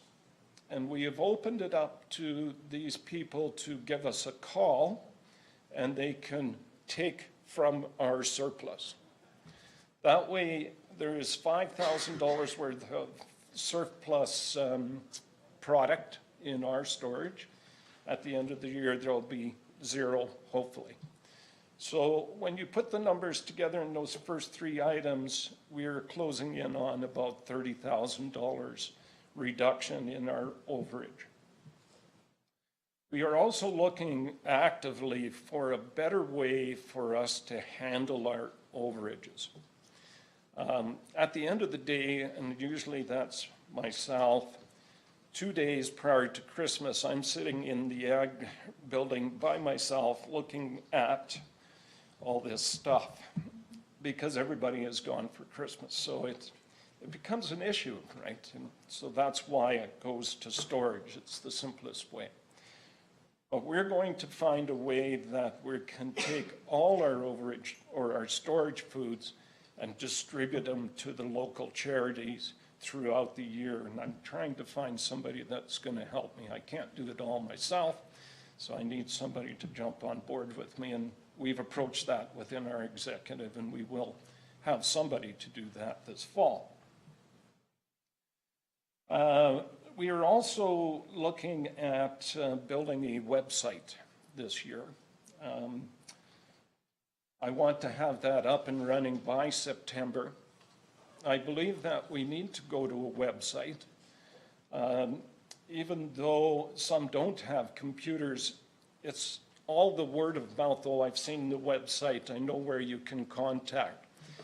I think it's going to do a lot of good things for our communities in the way that they find the hamper, ask about the hamper, and for those that actually require product, they can get to the hamper. So we're putting that in place. By doing the items above, we feel confident that we can put our accounts back into line over a 2-year period. Also, by the things that I've said, I also believe that at the end of that 2-year period, we won't have to have these concerns about us having so much money in the bank, which really, in a lot of ways, it isn't in the bank. It always gets spent. There are a few policy changes we can maintain within our departments at the levels required and not have to react so aggressively to these overages. On the behalf of the communities, we would like to thank the Wheatland County for their annual donations. We depend on it and we appreciate it. It's just unfortunate that we can't get it all in September, then I would know exactly what my budget can be. Budgeting for the Christmas hamper is very difficult. So, but the systems we have are really good. And if we realize that it's all pay it forward, then we can all understand that the money that is received from the community goes to the community. That's all I had, folks. Can I have any questions? Thanks for that, Craig. Is there any questions or concerns?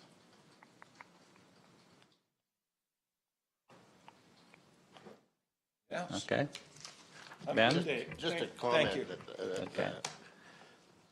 I think your program is very, very good, very useful program. I know myself and my two boys participated in it when they were growing up, and it was a good experience for them to be involved in it also. I think we're in about 6 years we were there, so I appreciate it. I don't mind a few dollars spent on a few turkeys to make it work. But No. It's a tremendous program, and we as a community and councils to understand that on a per capita basis, we are the biggest Christmas hamper in Canada. I mean, it's huge what we do, and there's always lots of good ideas, but you hit a real tickler for me, and that is what I've seen over the last 3 years doing this is the amount of younger folk that now that we have coming into it and the benefits that they get out of seeing what's going on at the ag grounds and what it means to the people of this community. It's growing on us all the time.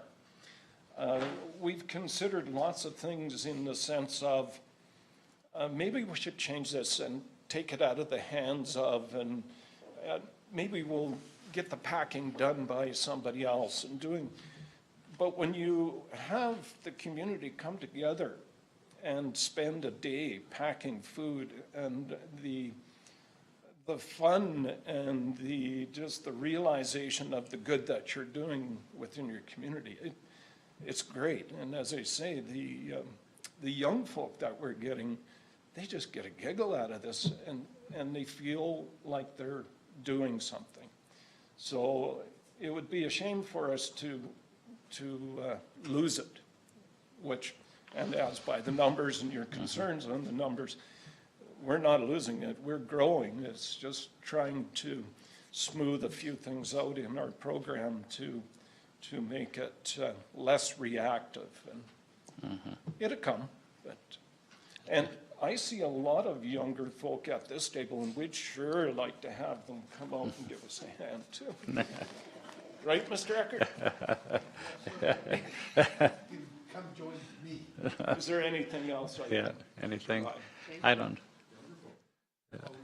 Thank you so much. Okay, thank you. I don't know, does FCSS have any, I know you spend a lot of time working on, with behalf of the county, that we go, everything kind of seems to get funneled through FCSS and it, and we're really appreciative of that too, so thanks again for coming in.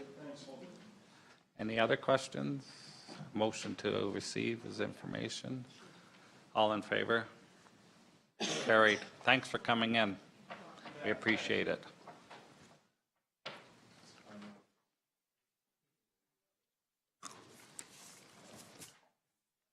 Peanuts all over. Okay. You said they're coming in at 1:45? We can do, we'll do correspondence for sure.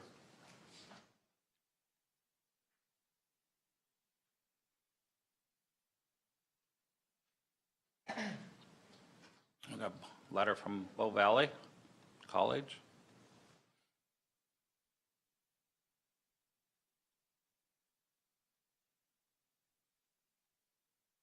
Have to roll through the whole thing to get to the next letter. The minutes from the Wheatland Interagency meetings. Miller RCMP annual performance plan.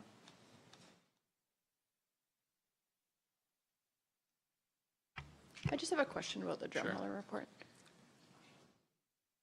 For Alan, though. Alan, the Drumheller report that we get, would it be possible to check with Strathmore Detachment and see if they could do something similar? And I'm assuming that they would have the annual report that Drumheller provided. Could we ask for that as well? Thank you.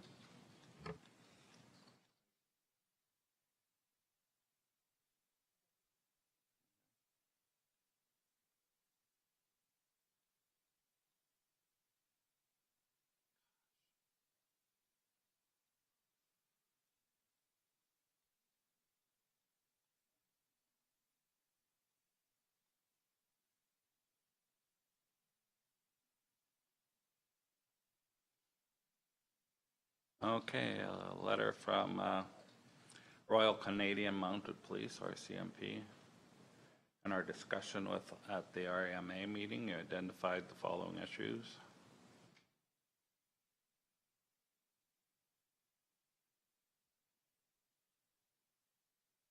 I think you addressed that meeting this morning or a little earlier about a follow-up meeting.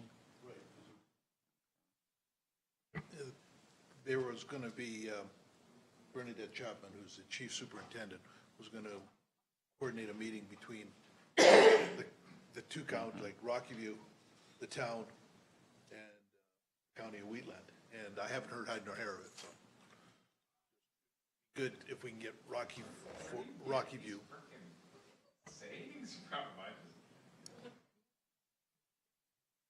Sorry, what was that?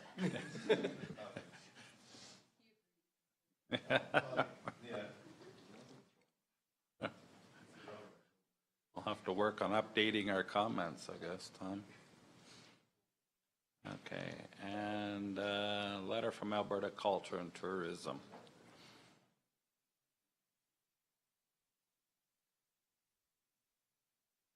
Okay, any questions or concerns of any of the letters? Mr. Chairman, I think there's one letter in there that I've provided, I believe it's in there, to the letter of support for the agri-tourism expansion. So that's an initiative that the Community Futures is leading, and I would like to have council consider, and it's budgeted. We have budget monies available, so there's no additional budget for it. $5,000 of financial contribution to support that initiative and their grant. Okay, the letter is on page 290, last letter of the correspondence. Wendy regularly updates us at Community Futures about the agritourism initiatives that Community Futures is working on, and I believe this falls under that.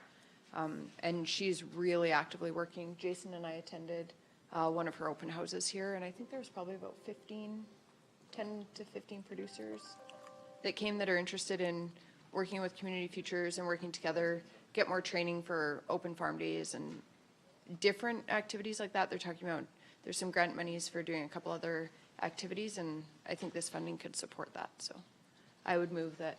Do you want a motion now, or are you bringing in RFD? Yeah. I would move that Wheatland County support the Diversifying Agriculture Initiative in the Wild Rose region for $5,000 from which grant? Economic Development. Any questions? All in favor? I'm not eating peanuts anymore. Yeah, be ready. Okay, now. Oh, correspondence. We're still on correspondence. Any other concerns or I'll move we accept the correspondence as information. information? Any questions? All in favor? Carried. Okay, now we can go back to corporate and finish off your report, Brian. Request for decision. Bylaw 2010-18 Marigold Library System.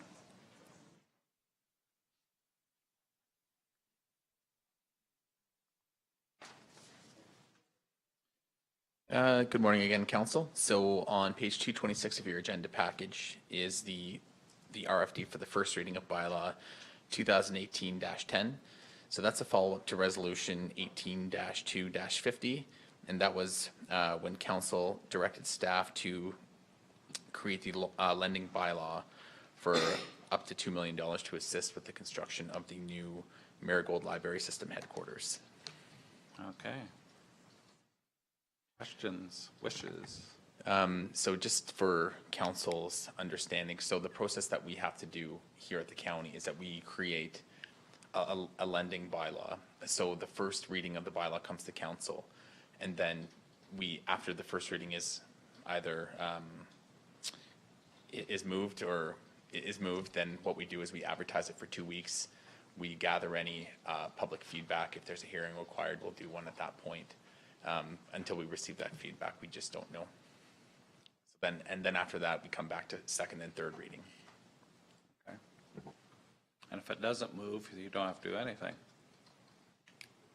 And then we assess the situation and determine what council's wishes are. Any questions?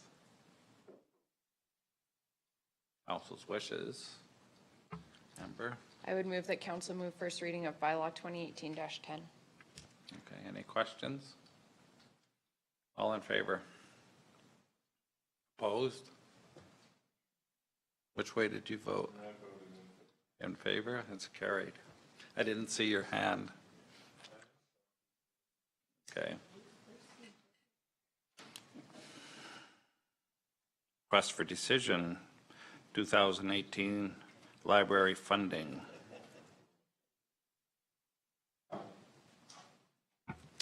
Yes, so this would be on page 230 of your agenda package.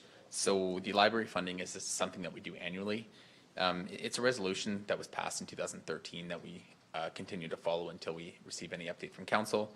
What this does is just provides additional funding to these libraries based on the formula of card holders, and a base grant for 3 of the libraries. Okay. Any questions? I'm thinking, if I remember right, this money comes from the CURB funding? Off the top? Yes. Is that still Yes, so what happens is, I believe it's 0.1 of a mil for all assessment classes. And then that 0.1 of a mil, it's around 414,000.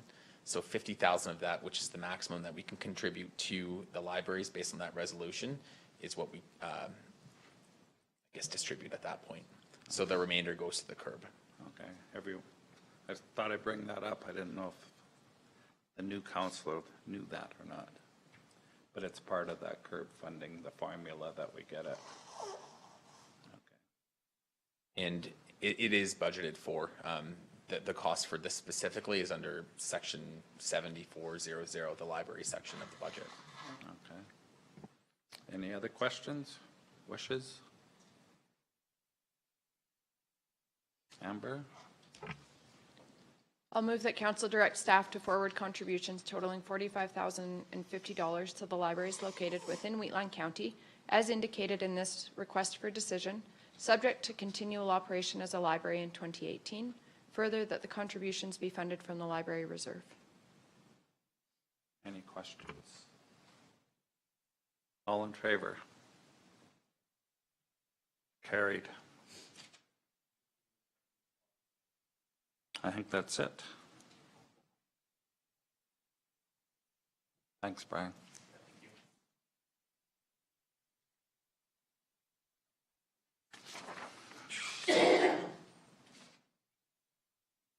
I think we're all done. Except the in-camera? Can Yeah, we do if that? we could do the closed session at 1 o'clock, that would be great. We would like to do the flag raising ceremony, Right now? if that's okay with council. If you want to take a 10-minute break, and then we can maybe convene outside. Flag ready? Okay. Yeah. Okay.